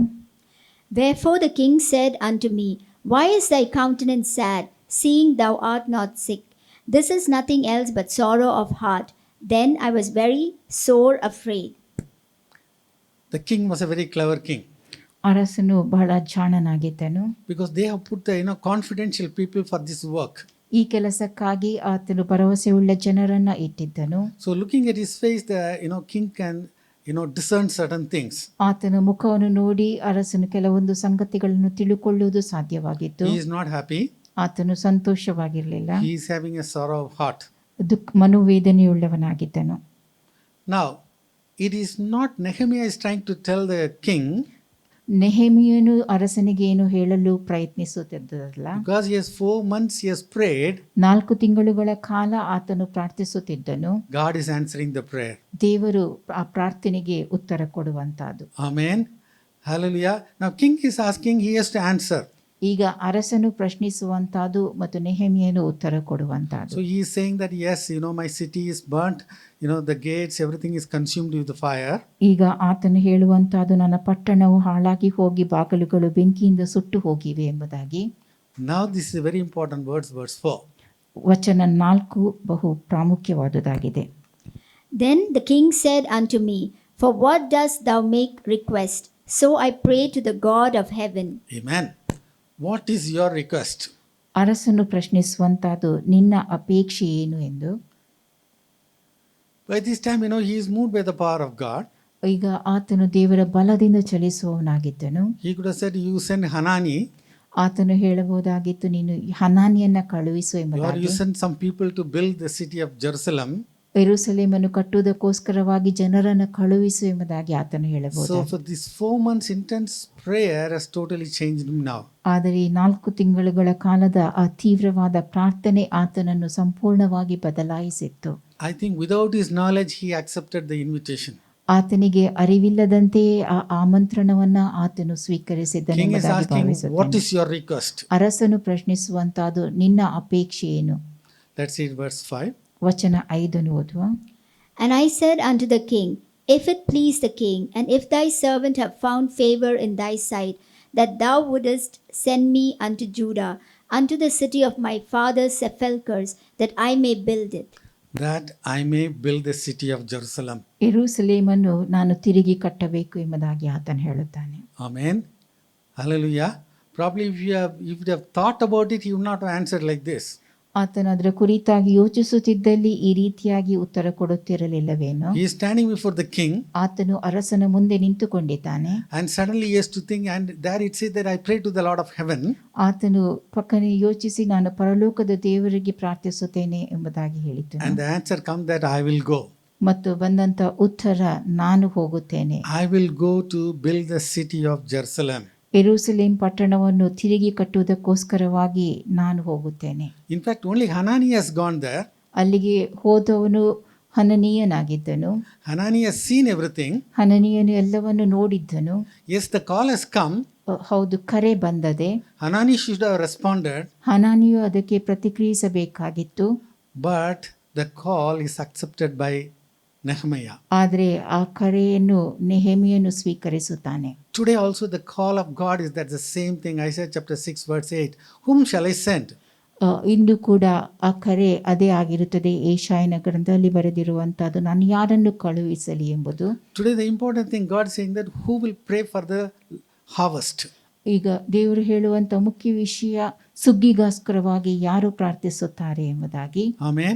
So prayer is very, very important for the revival of our country. ನಮ್ಮ ದೇಶದ ಉಜ್ಜೀವನಕ್ಕಾಗಿ ಪ್ರಾರ್ಥನೆ ಬಹು ಪ್ರಾಮುಖ್ಯವಾಗಿರುತ್ತದೆ. Now Acts chapter 1 verse 19, we see that they were all in one accord and prayed. ಅಪೊಸ್ತಲ ಕೃತ್ಯ 1:19 ನಾವು ನೋಡುತ್ತೇವೆ, ಅವರೆಲ್ಲರೂ ಏಕಮನಸ್ಸುಳ್ಳವರಾಗಿ ಪ್ರಾರ್ಥಿಸಿದರು ಎಂಬುದನ್ನು. So it's not that individual prayer, it is a corporate prayer, it is a united prayer. ಇದು ವೈಯಕ್ತಿಕವಾಗಿ ಮಾಡೋ ಪ್ರಾರ್ಥನೆ ಅಲ್ಲ, ಎಲ್ಲರೂ ಒಟ್ಟಾಗಿ ಸೇರಿ ಮಾಡೋ ಪ್ರಾರ್ಥನೆಯಾಗಿದೆ. And the united prayer that's what is going to bring the revival. ಮತ್ತು ಒಟ್ಟಾಗಿ ಮಾಡುವಂತ ಆ ಪ್ರಾರ್ಥನೆ ಉಜ್ಜೀವನವನ್ನು ಬರಮಾಡುತ್ತದೆ. And immediately Nehemiah thought about that. ಕೂಡಲೇ ನೆಹೆಮಿಯನು ಅದರ ಕುರಿತಾಗಿ ಯೋಚಿಸಿರುವಂತಹದ್ದು. And God immediately inspired in his heart. ದೇವರು ಆತನ ಹೃದಯದಲ್ಲಿ ಪ್ರೇರೇಪಣೆಯನ್ನು ಉಂಟು ಮಾಡುತ್ತಾನೆ. If I am going there, ನಾನು ಅಲ್ಲಿ ಹೋದರೆ and I have to have the permission. ನನಗೆ ಒಪ್ಪಿಗೆ ಬೇಕಾಗಿರುತ್ತದೆ. And he immediately got the permission. ಮತ್ತು ಆತನಿಗೆ ಒಪ್ಪಿಗೆ ಕೂಡಲೇ ದೊರಕುತ್ತದೆ. And then he asked the king for the word and everything, and that is also given. ಆತನು ಮರಗಳಿಗೋಸ್ಕರವಾಗಿ ಬೇಡಿಕೊಳ್ಳುತ್ತಾನೆ ಅರಸನನ್ನ, ಮತ್ತು ಅದು ಆತನಿಗೆ ದೊರಕುತ್ತದೆ. When God calls you, God will provide all the needs. ದೇವರು ನಿಮಗೆ ಕರೆ ನೀಡುವಾಗ ನಿಮ್ಮೆಲ್ಲ ಅಗತ್ಯತೆಗಳನ್ನು ಆತನು ಒದಗಿಸುತ್ತಾನೆ. Amen.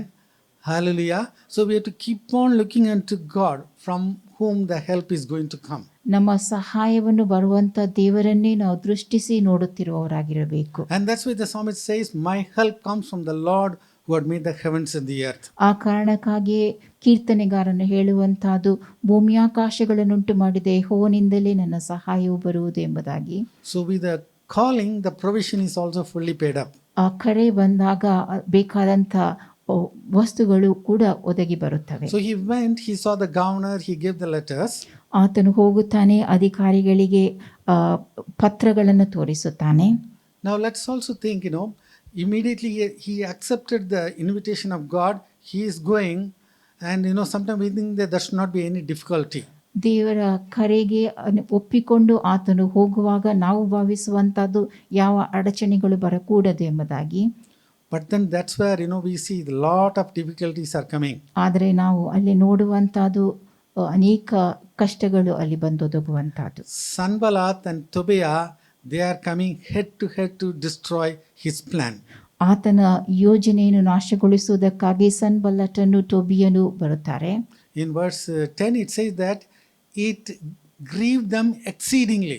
ಅವರಿಗೆ ಅದರಿಂದ ಬಹು ದುಃಖವಾಯಿತು ಎಂಬುದನ್ನು ವಚನ 10ರಲ್ಲಿ ನಾವು ನೋಡುತ್ತೇವೆ. When you accept the call of God, when you proceed, and that's where the enemy is exceedingly grieved.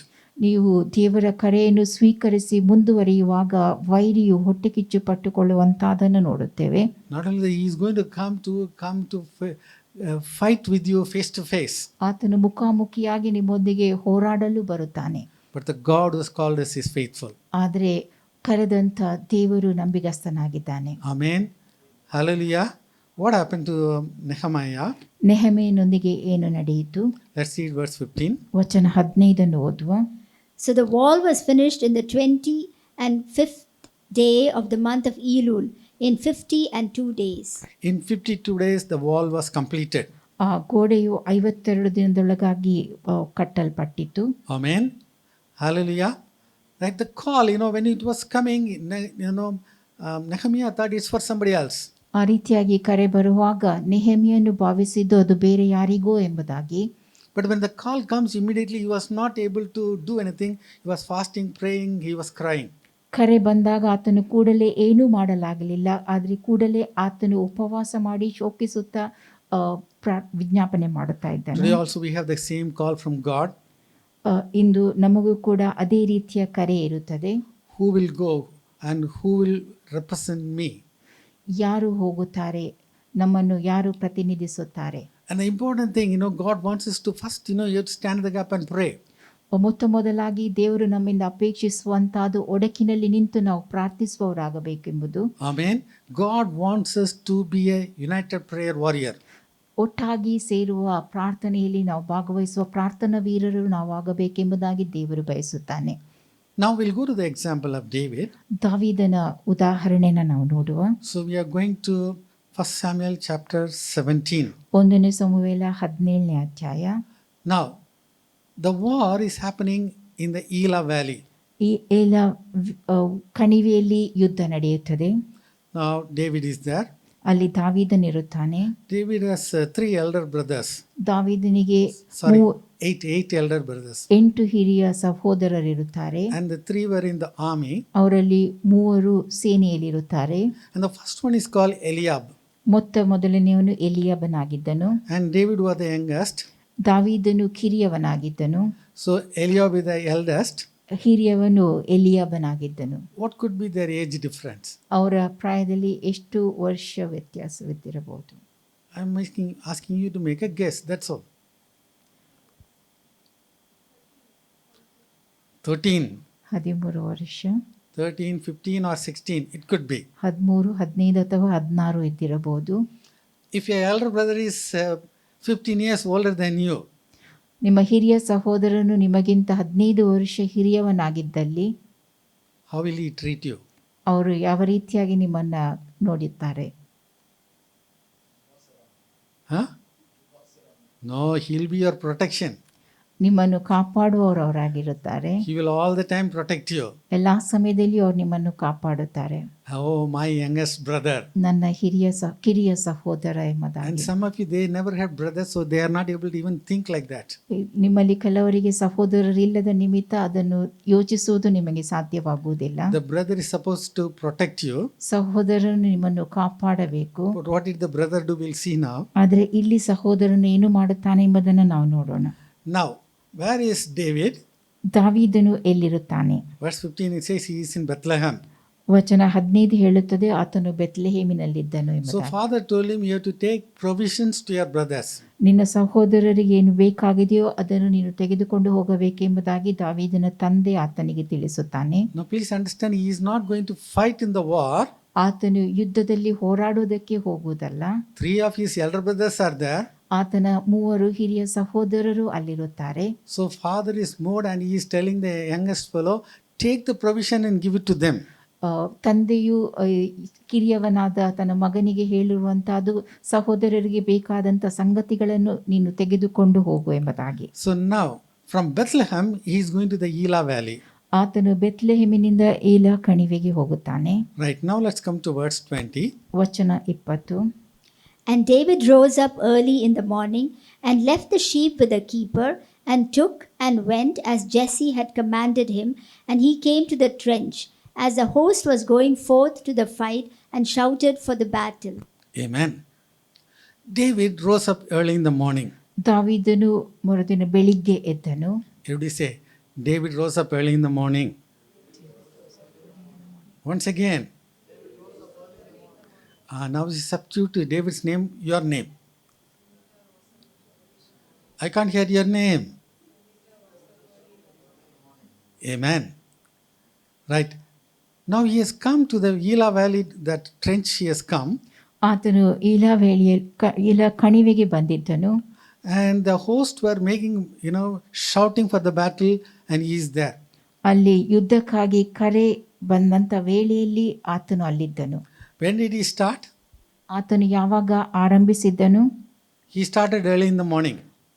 ಬೆಳಿಗ್ಗಿನ ಜಾವದಲ್ಲಿ ಆತನು ಅಲ್ಲಿಂದ And he is carrying lot of provision for the brothers. ತನ್ನ ಸಹೋದರರಿಗೆ ಬೇಕಾದಂತ ಎಲ್ಲಾ ಸಂಗತಿಗಳನ್ನು ಆತನು He ಕೊಂಡೊಯ್ದಿದ್ದನು. is coming from Bethlehem to Elah valley. ಆತನು ಬೆತ್ಲೆಹೆಮಿನಿಂದ ಏಲಾ ಕಣಿವೆಗೆ ಬರುತ್ತಾನೆ. What is the distance? ಅಲ್ಲಿ ದೂರ ಎಷ್ಟಿತ್ತು? Yeah, everything is in the Google. I saw there only. ಎಲ್ಲವೂ ಗೂಗಲ್ನಲ್ಲಿ ಲಭ್ಯವಿದೆ. 24 kilometers. 24 ಕಿಲೋಮೀಟರ್ಗಳು. How did he go? ಆತನು ಹೇಗೆ ಹೋಗಿದ್ದನು? He started in the morning, and when they are doing the morning drill, in the morning drill time he is there. ಆತನು ಮುಂಜಾನೆ ವೇಳೆಯಲ್ಲಿ ಆರಂಭಿಸಿದ್ದನು. ತನ್ನ ಪ್ರಯಾಣವನ್ನು ಮುಂಜಾನೆ ವೇಳೆಯಲ್ಲಿ ಅವರು ಯುದ್ಧಕ್ಕಾಗಿ ಸನ್ನದ್ಧರಾಗಿರುವಂತಹ ಸಮಯದಲ್ಲಿ ಆತನು ಅಲ್ಲಿ ತಲುಪಿದ್ದನು. 24 kilometers. 24 ಕಿಲೋಮೀಟರ್ನಷ್ಟು Did he ದೂರ. go by a horse? ನೀವು ಕುದುರೆಯಲ್ಲಿ ಹೋಗಲು ಸಾಧ್ಯವೋ? I don't know. ನನಗೆ ತಿಳಿದಿಲ್ಲ. Could be.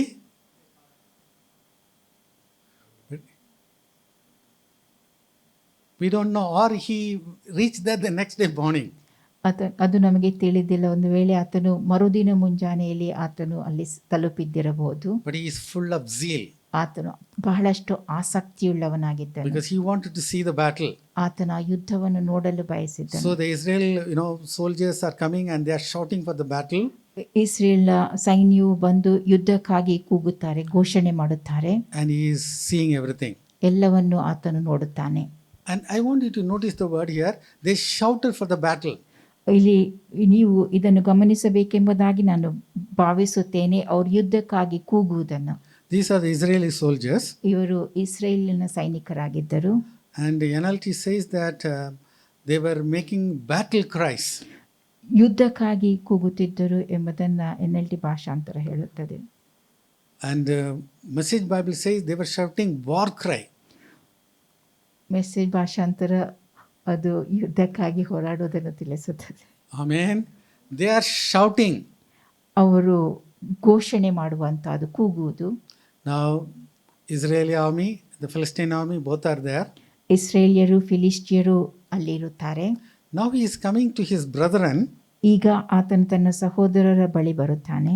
I like that the Bible says he came and saluted the brothers. ಆತನು ತನ್ನ ಸಹೋದರರನ್ನು ಕ್ಷೇಮ ವಿಚಾರ ಮಾಡುತ್ತಾನೆ. Probably he thought the brothers will be very happy to meet him. ತನ್ನ ಸಹೋದರರು ತನ್ನನ್ನು ಕಂಡು ಬಹಳಷ್ಟು ಸಂತೋಷ ಪಡುವರು ಎಂಬುದಾಗಿ ಆತನು ಭಾವಿಸಿದ್ದಿರಬಹುದು. And that is the time Goliath is coming. ಆದರೆ ಆ ಸಮಯದಲ್ಲಿ ಗೊಲ್ಯಾತನು ಬರುತ್ತಾನೆ. Right, now let's read verse 23. ವಚನ 23 ಓದುವ. And as he talked with them, behold, there came up the champion, the Philistine of Gath, Goliath by name, out of the armies of the Philistines, and spoke according to the same words, and David heard them. And what did they do? What the reaction? ಅವರ ಪ್ರತಿಕ್ರಿಯೆ ಏನಾಗಿತ್ತು? And all the men of Israel, when they saw the man, fled from him and were sore afraid. This is what the Bible says. They fled from him and they were sore afraid. ಸತ್ಯವೇದವು ಹೇಳುತ್ತದೆ, ಅವನನ್ನು ನೋಡಿ ಬಹಳವಾಗಿ ಭಯಪಟ್ಟು ಅಲ್ಲಿಂದ ಓಡಿ ಹೋದರು ಎಂಬುದಾಗಿ. Just now, before that, what they were doing? ಅದಕ್ಕಿಂತ ಮುಂಚಿತವಾಗಿ ಅವರು ಮಾಡುತ್ತಿದ್ದುದೇನು? Shouting war cry. ಯುದ್ಧ ಘೋಷಣೆಯನ್ನ ಮಾಡುವಂತಹದ್ದು. But when the enemy comes, ಆದರೆ ವೈರಿ ಬಂದಾಗ they were fleeing and they are sore afraid. ಅವರು ಬಹಳವಾಗಿ ಭಯಪಟ್ಟು ಅಲ್ಲಿಂದ ಓಡಿ ಹೋಗುತ್ತಾರೆ. Now, what was the enemy telling all the time? ಎಲ್ಲಾ ಸಮಯದಲ್ಲಿ ವೈರಿಯು ಹೇಳೋದೇನು? So we all heard, we have studied about Goliath from our Sunday school time. ಗೊಲ್ಯಾತನ ಕುರಿತಾಗಿ ನಾವು ಸಂಡೇ ಸ್ಕೂಲ್ನ ಸಮಯದಿಂದಲೂ ಕೇಳುತ್ತಾ ಬಂದಿದ್ದೇವೆ. Yes, he is a big warrior. ಆತನು ದೊಡ್ಡ ಯೋಧನಾಗಿದ್ದನು. He is devising a cunning, idea. ಆತನು ಕುತಂತ್ರವನ್ನ ಕಲ್ಪಿಸಿದ್ದನು. He says, bring one person, I will fight with him. ಒಬ್ಬನನ್ನು ನನ್ನ ಮುಂದೆ ನಾನು ಆತನೊಂದಿಗೆ ಯುದ್ಧ ಮಾಡುತ್ತೇನೆ, ಹೋರಾಡುತ್ತೇನೆ. This is not the rule of the game. ಇದು ಆಟದ ನಿಯಮಗಳಲ್ಲ. But he is formulating his own rule. ತನ್ನ ಸ್ವಂತ ನಿಯಮವನ್ನು ಆತನು ಅಲ್ಲಿ ಉಂಟು ಮಾಡುವಂತ. Now 10 people or 50 people can join together and they can easily, destroy Goliath. 10 ಅಥವಾ 50 ಜನರು ಒಟ್ಟು ಸೇರಿ ಸುಲಭವಾಗಿ ಗೊಲ್ಯಾತನನ್ನು ನಾಶಗೊಳಿಸಬಹುದಾಗಿತ್ತು. The point is unity. ಇಲ್ಲಿರುವಂತ ವಿಷಯ ಐಕ್ಯತೆ. If the people unite, he will be destroyed. ಜನರು ಒಟ್ಟಾಗಿ ಐಕ್ಯತೆಯಿಂದ ಕೂಡಿ ಬರುವಾಗ ಆತನನ್ನು ನಾಶಗೊಳಿಸಲು ಸಾಧ್ಯ. So he wants to formulate, divide and rule. ಆತನು ಉಂಟು ಮಾಡಿದಂತ ಆ ನಿಯಮ ಅದು ವಿಭಾಗಿಸಿ ಮಾಡಿರುವಂತದ್ದು. Bring one person, I am going to fight. ಒಬ್ಬನನ್ನು ನೀನು ನಾನು ಆತನೊಂದಿಗೆ ಹೋರಾಡುತ್ತೇನೆ. And if they kill me, we will be your servants. ಆತನು ನನ್ನನ್ನು ಕೊಂದರೆ ನಾವು ನಿನ್ನ ಸೇವಕರಾಗುತ್ತೇವೆ. That's what he says. ಆತನು ಅದನ್ನ ಹೇಳಿದ್ದನು. Now if he is killed, how he will become the servant? ಆತನು ಸತ್ತರೆ ಹೇಗೆ ಆತನು ಸೇವಕನಾಗಲು ಸಾಧ್ಯ? See, these are all the lies of the devil. ಇವೆಲ್ಲವೂ ಸೈತಾನನ ಸುಳ್ಳಾಗಿರುತ್ತದೆ. Now this is the very important word, verse 16. ವಚನ 16 ಬಹು ಪ್ರಾಮುಖ್ಯವಾದುದಾಗಿದೆ. And the Philistine drew near morning and evening and presented himself 40 days. 40 days he has been telling the lies. 40 ದಿನಗಳ ಕಾಲ ಆತನು ಸುಳ್ಳನ್ನು ಹೇಳುತ್ತಾ ಇದ್ದನು. Every day morning he will come, he will give the speech. ಪ್ರತಿದಿನ ಮುಂಜಾನೆಯಲ್ಲಿ ಬಂದು ಆತನು ಭಾಷಣ ಬಿಗಿಯುತ್ತಿದ್ದನು. Every day evening he will come, he will give the speech. ಪ್ರತಿದಿನ ಸಂಜೆ ವೇಳೆಯಲ್ಲಿ ಬಂದು ಆತನು ಭಾಷಣ ಬಿಗಿಯುತ್ತಿದ್ದನು. And the Israeli fellows, they will listen, they will flee and run away. ಇಸ್ರೇಲಿಯರು ಅದನ್ನು ಕೇಳಿ ಭಯಪಟ್ಟು ಓಡಿ ಹೋಗುತ್ತಿದ್ದರು. Now he is really strong. The first day itself he could have stuck. ಒಂದು ವೇಳೆ ಆತನು ನಿಜವಾಗಿ ಬಲಿಷ್ಠನಾಗಿದ್ದಲ್ಲಿ ಮೊದಲ ದಿನವೇ ಆತನು ಅವರನ್ನು ಹೊಡೆಯಬಹುದಾಗಿತ್ತು. The enemy knew that he is weak. ಆದರೆ ವೈರಿಗೆ ತಿಳಿದಿತ್ತು ತಾನು ಬಲಹೀನನೆಂಬುದು. But all the time the devil wants to talk evil words to us. ಆದರೆ ಎಲ್ಲಾ ಸಮಯದಲ್ಲಿಯೂ ಸೈತಾನನು ಕೆಟ್ಟ ಮಾತುಗಳನ್ನು ನಮಗೆ ನುಡಿಯುತ್ತಾನೆ. But the Bible says faith comes by hearing and hearing by the word of God. ಆದರೆ ಸತ್ಯವೇದವು ಹೇಳುತ್ತದೆ ನಂಬಿಕೆಯು ದೇವರ ವಾಕ್ಯವನ್ನು ಪದೇ ಪದೇ ಕೇಳುವುದರಿಂದ ಉಂಟಾಗುತ್ತದೆ. So all the time he is trying to put defeated word, evil words upon our head, and he wants to say that you cannot win. ಎಲ್ಲಾ ಸಮಯದಲ್ಲಿಯೂ ತಪ್ಪಾದ ಕೆಟ್ಟ ಮಾತುಗಳನ್ನು ನಮ್ಮ ಮನದಲ್ಲಿ ಹಾಕಿ ನಾವು ಜಯಗಳಿಸಲು ಸಾಧ್ಯವಿಲ್ಲ ಎಂಬುದಾಗಿ ಆತನು ನುಡಿಯುತ್ತಾನೆ. When you listen to the enemy, we don't read the word of God. ನಾವು ವೈರ್ಯ ಮಾತುಗಳನ್ನು ಕೇಳುವಂತ ಸಮಯದಲ್ಲಿ ದೇವರ ವಾಕ್ಯವನ್ನು ಓದುವುದಿಲ್ಲ. But the Bible says my help comes from the Lord who has made the heavens and the earth. ಆದರೆ ಸತ್ಯವೇದವು ಹೇಳುತ್ತದೆ ನನ್ನ ಸಹಾಯವು ಭೂಮ್ಯಾಕಾಶವನ್ನು ನಿರ್ಮಿಸಿದ ಯೆಹೋವನಿಂದಲೇ ಉಂಟಾಗುತ್ತದೆ ಎಂಬುದಾಗಿ. Bible says you need not battle, the battle belongs to the Lord. ಸತ್ಯವೇದವು ಹೇಳುತ್ತದೆ ನೀವು ಯುದ್ಧ ಮಾಡುವ ಅವಶ್ಯಕತೆ ಇಲ್ಲ, ಯುದ್ಧ ಫಲವು ಯೆಹೋವನದು ಎಂಬುದಾಗಿ. Amen. Hallelujah. The greater one is in us. ದೊಡ್ಡವನು ನಮ್ಮೊಳಗೆ ಇದ್ದಾನೆ. All the time the devil wants to put fear through news and to so many of his schemes. ಅನೇಕ ಸುದ್ದಿಗಳ ಮೂಲಕವಾಗಿಯೂ ಅನೇಕ ಕುತಂತ್ರಗಳ ಮೂಲಕವಾಗಿಯೂ ಕೆಟ್ಟ ಸಂಗತಿಗಳನ್ನು ಆತನು ನಮ್ಮ ಮನದಲ್ಲಿ ಬಿತ್ತುತ್ತಾನೆ. Again, if you start seeing the TV and started seeing the news for a long time, your faith will not work. ಟಿವಿಯಲ್ಲಿ ವರ್ತಮಾನ ಪತ್ರಿಕೆಯಲ್ಲಿ ಸುದ್ದಿಗಳನ್ನು ನಾವು ಬಹಳಷ್ಟು ಸಮಯದವರೆಗೆ ಕೇಳಿಸುತ್ತಲೇ ಇರುವಂಥ ವೇಳೆಯಲ್ಲಿ ನಮ್ಮ ನಂಬಿಕೆ ಕಾರ್ಯ ನಡೆಸದೆ ಹೋಗಬಹುದು. So that one of the tactic of the devil is speaking the lies for a long time, maybe through our friends, to our relatives, and all these people will come and say that you cannot succeed at all. ಸೈತಾನನ ಒಂದು ಕುಯುಕ್ತಿಯ ಕೆಲಸ ಆತನು ನಮ್ಮ ಸಂಬಂಧಿಗಳ ಮೂಲಕವಾಗಿ ಅಥವಾ ನಮ್ಮ ಸ್ನೇಹಿತರ ಕುರಿತಾಗಿಯೂ ನಾವು ಜಯಗಳಿಸಲು ಸಾಧ್ಯವಿಲ್ಲ ಎಂಬುದಾಗಿ ಆತನು ಅವರು ನಮ್ಮ ಹೃದಯದಲ್ಲಿ ಕಾರ್ಯನಡೆಸುವಂತೆ ಮಾಡುವುದು. Now, Israelites are fighting. ಇಸ್ರೇಲಿಯರು ಯುದ್ಧ ಮಾಡುತ್ತಾರೆ. Who is their king? ಅವರ ಅರಸನು ಯಾರಾಗಿದ್ದನು? Saul. ಸೌಲನು. Was he anointed or not? ಆತನು ಅಭಿಷೇಕಿಸಲ್ಪಟ್ಟವನಾಗಿದ್ದನು ಇಲ್ಲವೋ? He was anointed, ಆತನು ಅಭಿಷೇಕಿಸಲ್ಪಟ್ಟವನಾಗಿದ್ದನು. but that day he was ex-anointed. ಆದರೆ ಆತನು ಈ ಹಿಂದೆ ಆ ದಿನದಲ್ಲಿ So he was the one- ಅಭಿಷೇಕಿಸಲ್ಪಟ್ಟವನಾಗಿದ್ದನು. He was the one to lead the battle.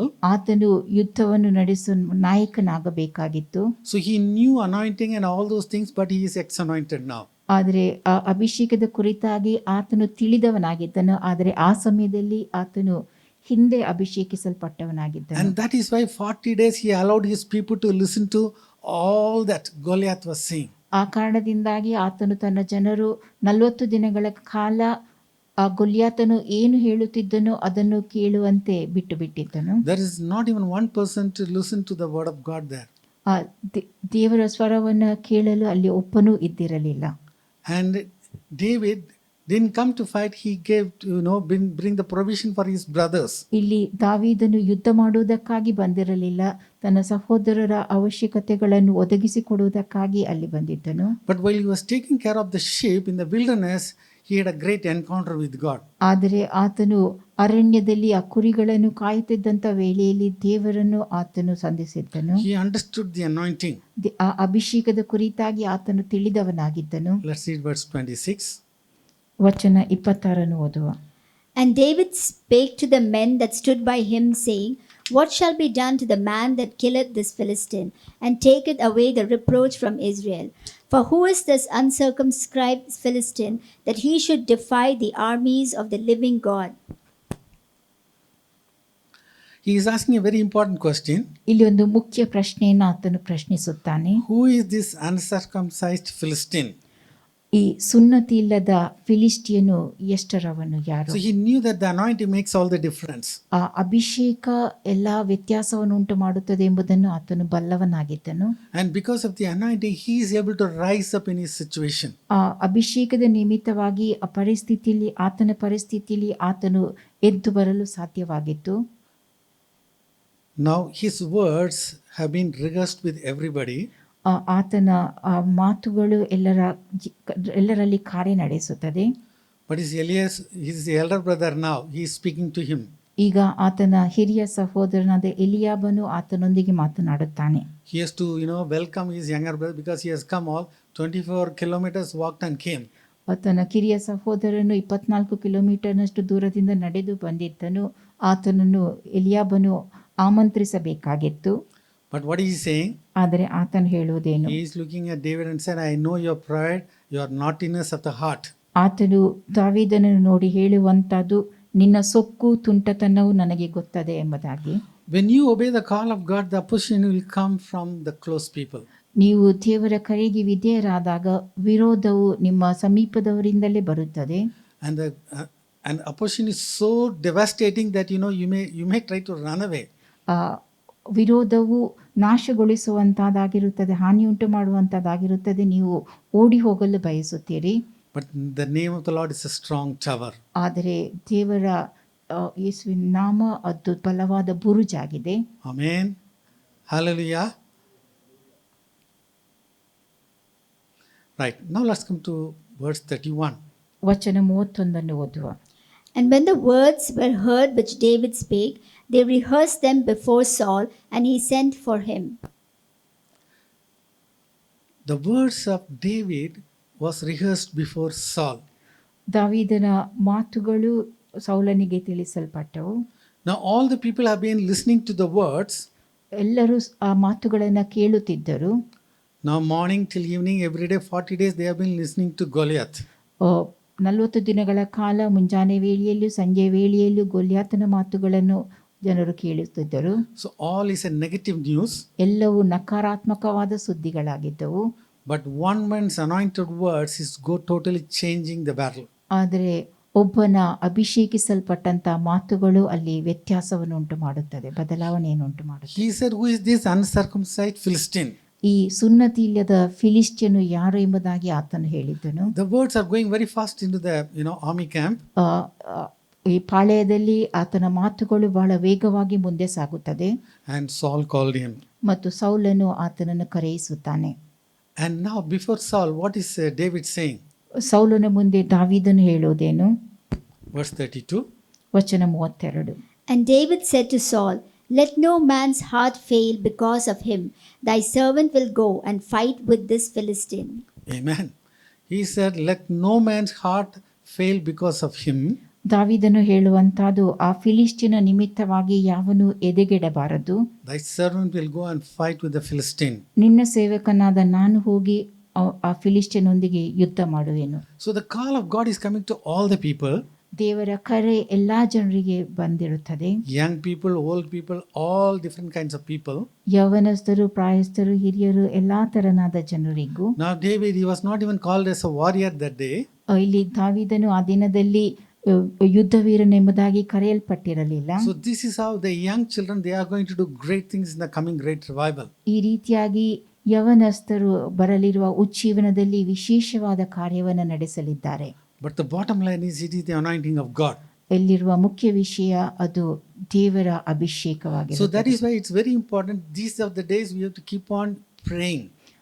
ಈ ಕಾರಣದಿಂದಾಗಿ ನಾವು ಈ ದಿನಗಳಲ್ಲಿ ಪ್ರಾರ್ಥಿಸುತ್ತಲೇ ಇರುವವರಾಗಿರಬೇಕು. And the united prayer is something which is going to make the difference. ಒಟ್ಟಾಗಿ ಮಾಡುವ ಪ್ರಾರ್ಥನೆ ಅದು ವ್ಯತ್ಯಾಸವನ್ನು ಉಂಟು ಮಾಡುವುದಾಗಿದೆ. Now Saul is trying to advise him.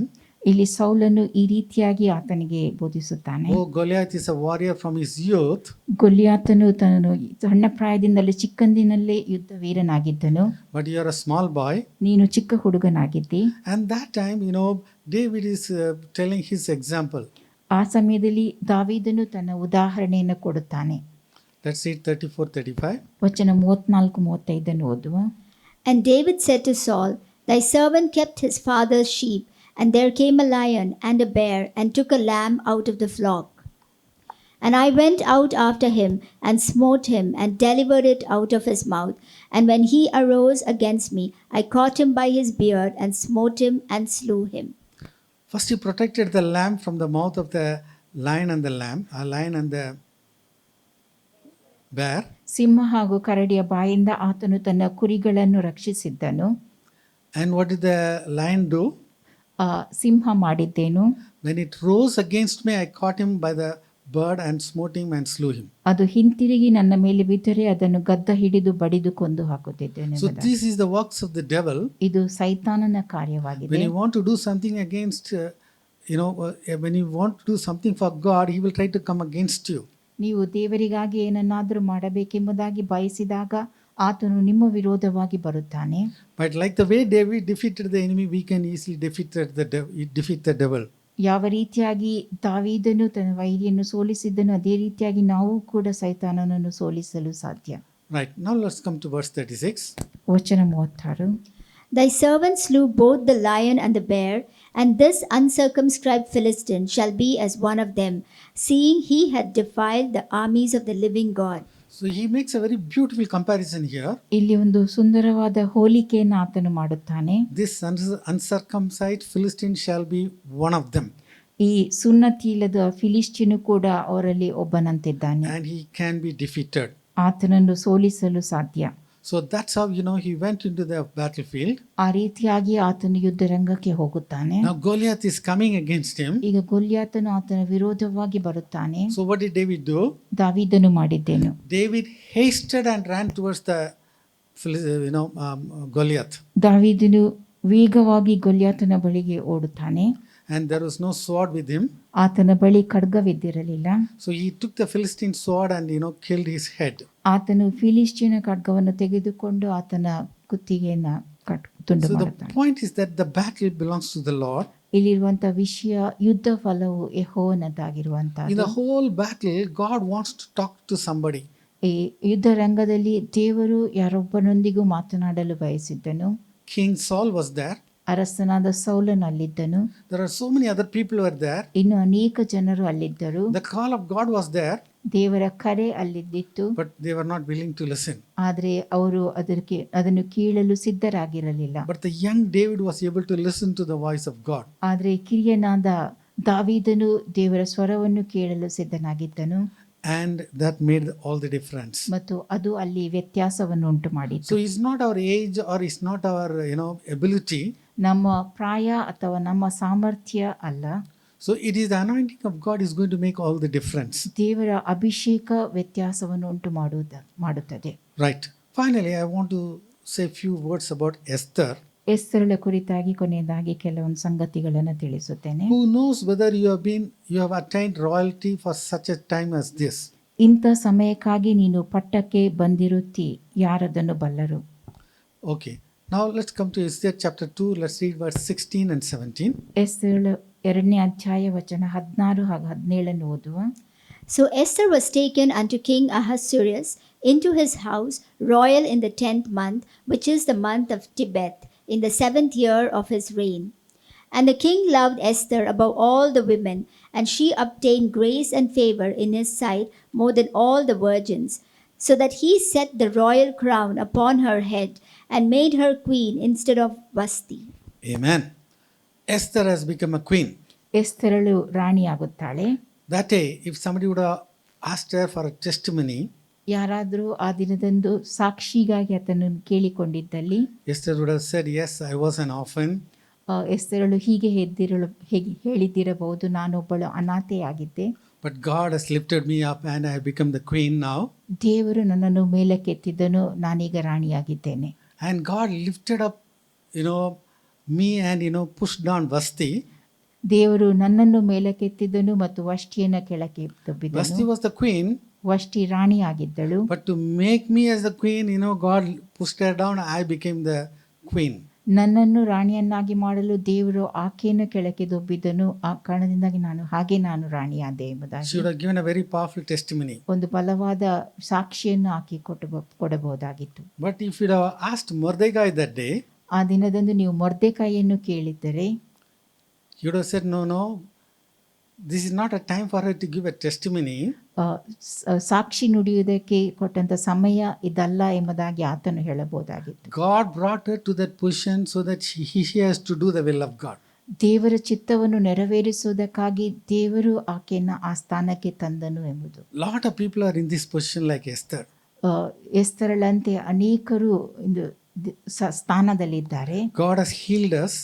ದೇವರು ನಮ್ಮನ್ನು ಸ್ವಸ್ಥ ಮಾಡಿರುತ್ತಾನೆ. God has promoted us. ನಮ್ಮನ್ನು ಉನ್ನತ ಸ್ಥಿತಿಗೆ ದೇವರು ತಂದಿರುತ್ತಾನೆ. God has given us the prosperity. ನಮಗೆ ಸಮೃದ್ಧಿಯನ್ನು ಆತನು ಕೊಟ್ಟಿರುತ್ತಾನೆ. Yes, we give good testimony about God, what He has done for us. ದೇವರು ನಮಗಾಗಿ ಏನೇನು ಮಾಡಿರುತ್ತಾನೋ ಅದರ ಕುರಿತಾಗಿ ನಾವು ಉತ್ತಮ ಸಾಕ್ಷಿಯನ್ನು ಕೊಡುತ್ತೇವೆ.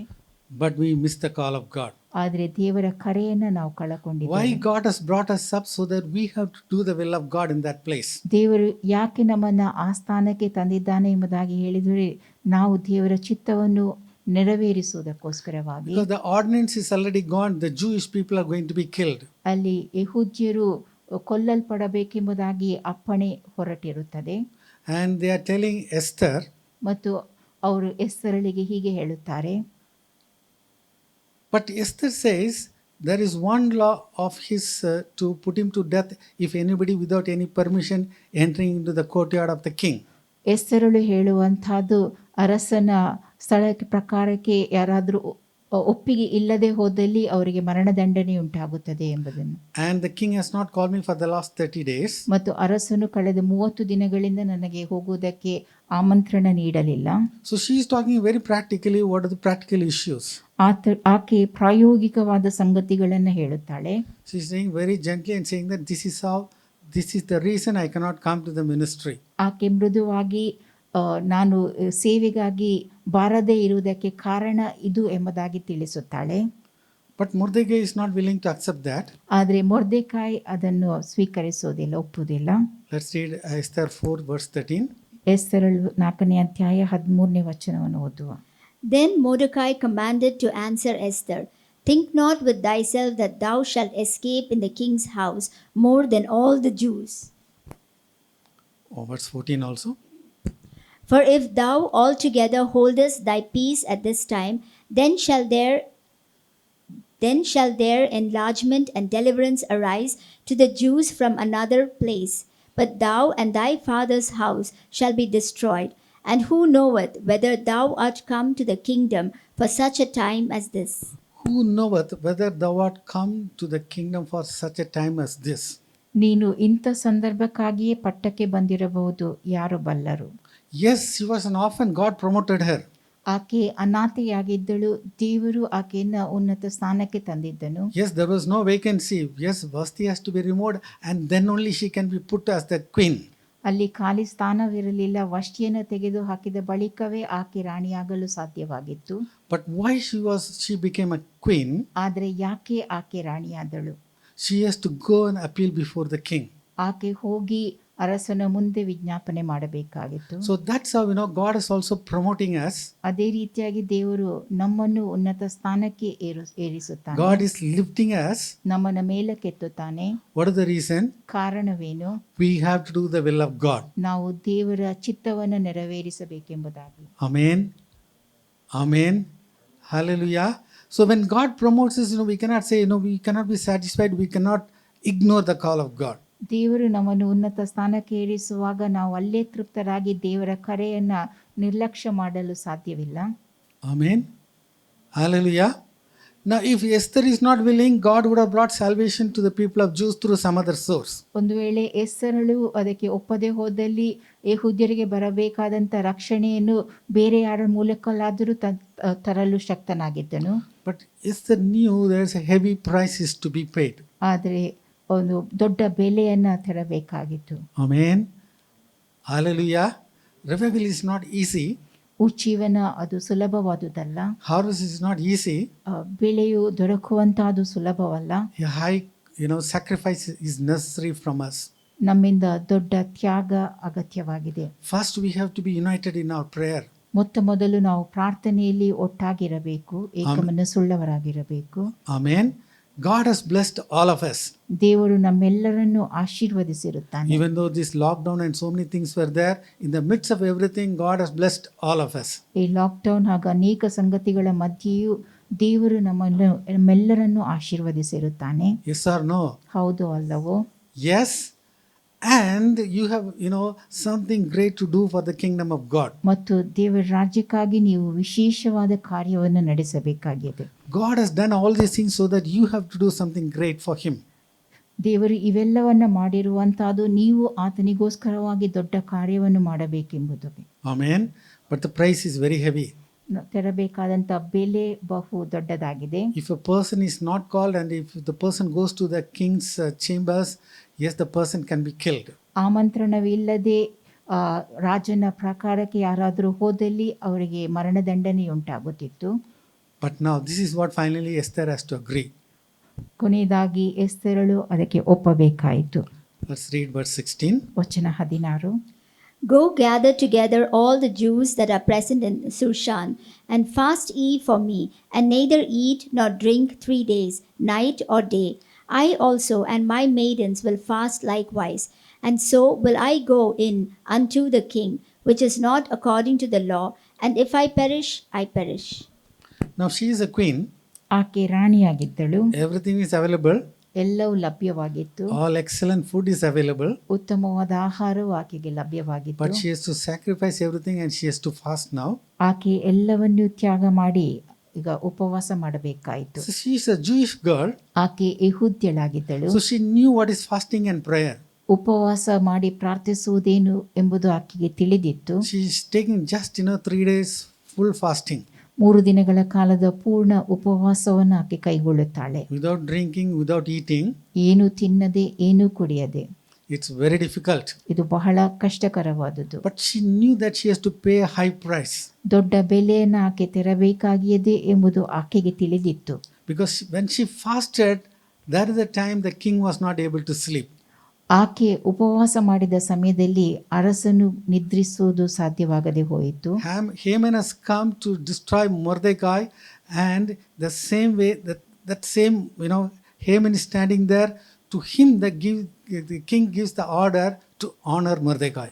ಹಾಮಾನನು ಮೊರ್ದೆಕಾಯನ್ನು ಕೊಲ್ಲುವುದಕ್ಕೋಸ್ಕರವಾಗಿ ಅಲ್ಲಿಗೆ ಬಂದಿದ್ದನು. ಆದರೆ ಅದೇ ಹಾಮಾನನು ಹಾಮಾನನಿಗೆ ಅರಸನು ಹೇಳುವಂಥದ್ದು ಮೊರ್ದೆಕೈಗೆ ಸಲ್ಲತಕ್ಕಂಥ ಗೌರವವನ್ನು ಸಲ್ಲಿಸಬೇಕೆಂಬುದಾಗಿ. How all these things happen? ಇವೆಲ್ಲ ಹೇಗೆ ನಡೆಯುತ್ತದೆ? The fasting and prayer. ಉಪವಾಸ ಹಾಗೂ ಪ್ರಾರ್ಥನೆಯ ನಿಮಿತ್ತವಾಗಿ. Hallelujah. We are also going to fast from January 2nd. ನಾವು ಕೂಡ ಜನವರಿ ತಿಂಗಳ 2ನೇ ತಾರೀಕಿನಿಂದ ಉಪವಾಸವನ್ನು ಆರಂಭಿಸಲಿದ್ದೇವೆ. 21 days fasting. 21 ದಿನಗಳ ಕಾಲದ ಉಪವಾಸ. All the disturbances will come. ಎಲ್ಲ ಉಪದ್ರವಗಳು ಬರುತ್ತವೆ. All the confusion will come. It will say that no, this time you don't fast. ಎಲ್ಲ ಗೊಂದಲಗಳು ಬಂದು ಈ ಸಮಯದಲ್ಲಿ ನೀನು ಉಪವಾಸ ಮಾಡಬೇಡ ಎಂಬುದಾಗಿ ತಿಳಿಸುತ್ತವೆ. But you have to be an overcomer like Esther. ಆದರೆ ನೀವು ಎಸ್ತರಳಂತೆ ಜಯಗಳಿಸಬೇಕು. Of course, we are not going to fast the way Esther fasted. ಹೌದು, ನಾವು ಎಸ್ತರಳು ಉಪವಾಸ ಮಾಡಿದ ರೀತಿಯಲ್ಲಿ ಉಪವಾಸ ಮಾಡೋದಿಲ್ಲ. According to your ability, 1 meal or 2 meal, according to you, how it is possible, you are going to fast. But the important thing is we are going to stand in the gap. We have to pray for the great harvest. ನಿಮ್ಮ ಸಾಮರ್ಥ್ಯಕ್ಕನುಸಾರವಾಗಿ 1 ಹೊತ್ತಿನ ಆಹಾರ 2 ಹೊತ್ತಿನ ಆಹಾರವನ್ನು ಬಿಟ್ಟು, ಆದರೆ ಮುಖ್ಯ ಸಂಗತಿ ನಾವು ಒಟ್ಟಾಗಿ ಸೇರಿ ಪ್ರಾರ್ಥಿಸುವಂತಹದ್ದು. Amen. Now Esther came to that level, and yes, she knew that now she has to make a sacrifice, and she did it. ಎಸ್ತರಳು ಆ ಮಟ್ಟಕ್ಕೆ ಬರುತ್ತಾಳೆ, ತಾನು ತ್ಯಾಗ ಮಾಡಬೇಕಾಗಿ ಆಕೆ ತಿಳಿದುಕೊಂಡು ಅದನ್ನ ಆಕೆ ಮಾಡುತ್ತಾಳೆ. Finally, what happened? ಕೊನೆಯದಾಗಿ ಏನಾಗುತ್ತದೆ? Esther chapter 9 verse 1, it says that though it turned to the contrary. ಎಸ್ತರಳು 9ನೇ ಅಧ್ಯಾಯ 1ನೇ ವಚನ ಹೀಗೆ ಹೇಳುತ್ತದೆ, ಅದಕ್ಕೆ ಬದಲಾಗಿ ಎಂಬುದಾಗಿ. Now these are the days God is calling his people for a united prayer. ಈ ದಿನಗಳಲ್ಲಿ ದೇವರು ತನ್ನ ಜನರನ್ನು ಒಟ್ಟಾಗಿ ನಡೆಸುವ ಪ್ರಾರ್ಥನೆಗೆ ಕರೆ ನೀಡುತ್ತಾನೆ. These kind of demons will not go unless by prayer and fasting. ಈ ರೀತಿಯ ದೆವ್ವಗಳು ಪ್ರಾರ್ಥನೆ ಉಪವಾಸವಿಲ್ಲದೆ ಹೊರಟು ಹೋಗುವುದಿಲ್ಲ. Pray to the Lord of the harvest that he will send forth the laborers.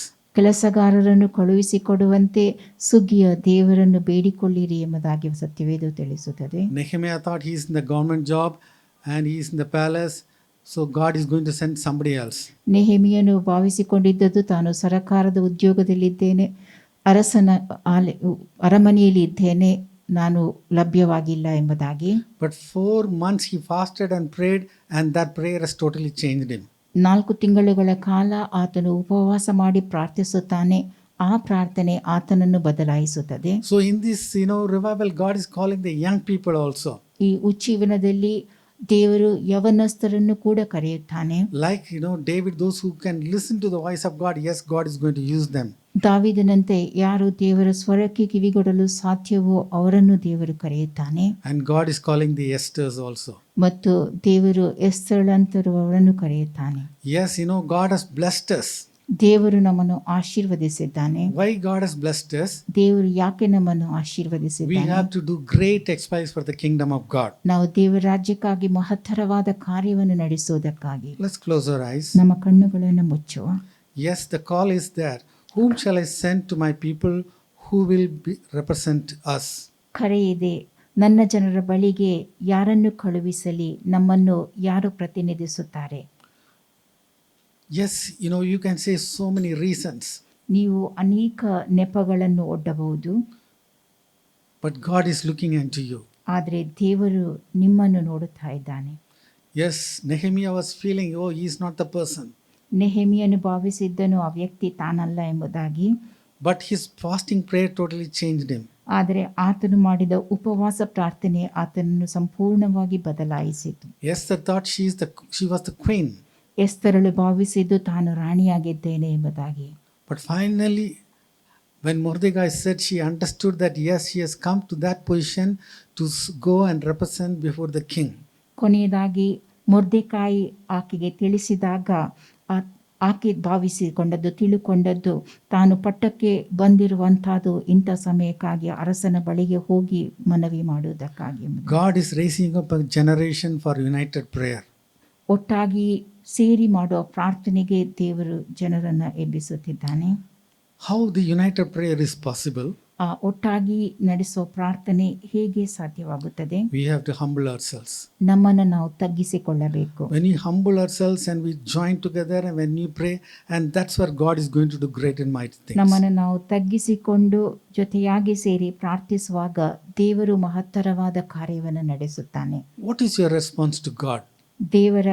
ದೇವರಿಗೆ ನೀವು ಹೇಗೆ ಪ್ರತಿಕ್ರಿಯಿಸುತ್ತೀರಿ? What is your reply? ನಿಮ್ಮ ಉತ್ತರವೇನು?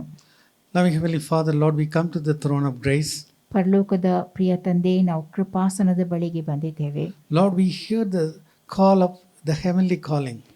ಪರಲೋಕದ ಕರೆಯನ್ನು ನಾವು ಕೇಳುತ್ತೇವೆ.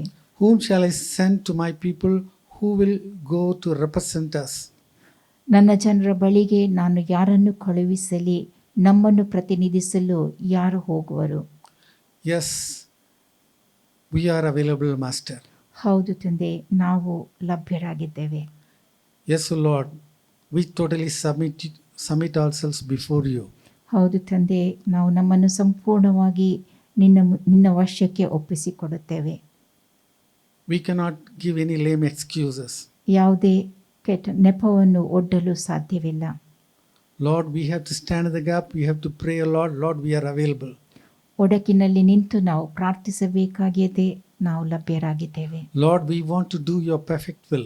ನಿನ್ನ ಪರಿಪೂರ್ಣವಾದ ಚಿತ್ತವನ್ನು ನಾವು ಮಾಡುವವರಾಗಬೇಕು. Lord, we pray for every one of us here, Master. ಇಲ್ಲಿರುವ ಪ್ರತಿಯೊಬ್ಬೊಬ್ಬರಿಗಾಗಿ ಪ್ರಾರ್ಥಿಸುತ್ತೇವೆ. Lord, we pray for every one of them listening in the online also.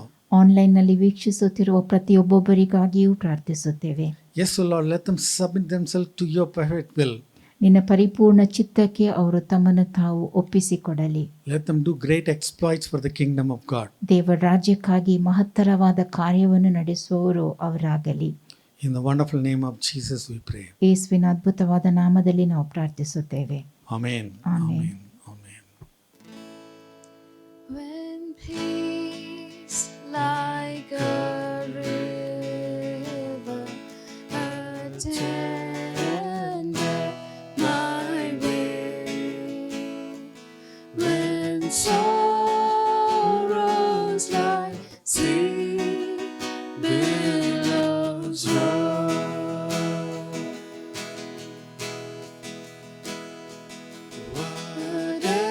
whatever my life thou hast taught me to say, it is well with my soul. It is well with my soul.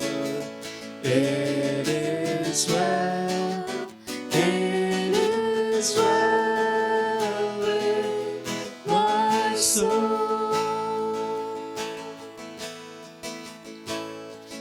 Though Satan should buffet, though trials should come, let this blessed assurance control,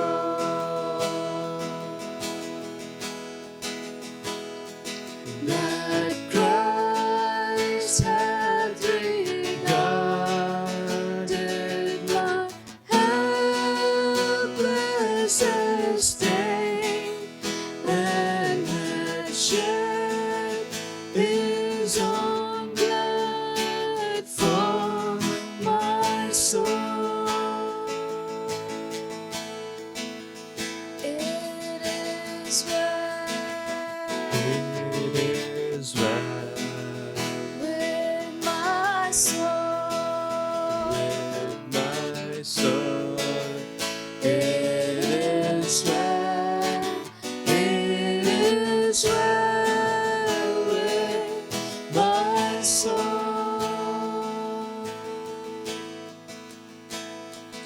He lives all the bliss of this glorious thought. My sin, not in part, but the whole is nailed to the cross, and I bury no more. Praise the Lord, praise the Lord, oh my soul. It is well, it is well with my soul, with my soul. It is well, it is well with my soul.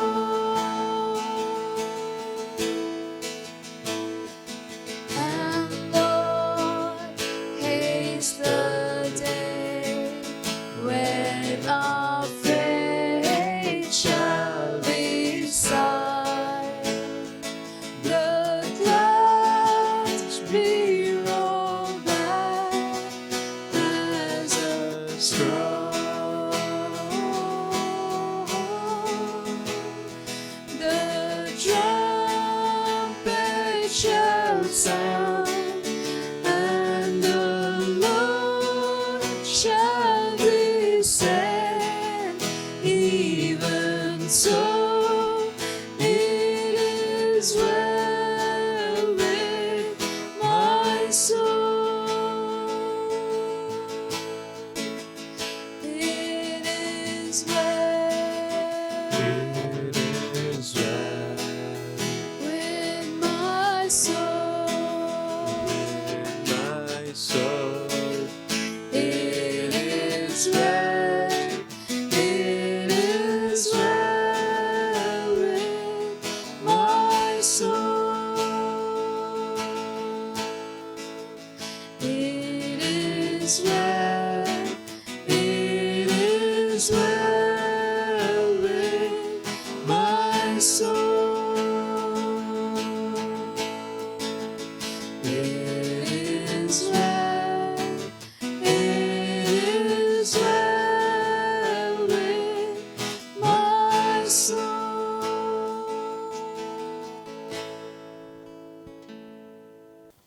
All right, we'll have the closing prayer.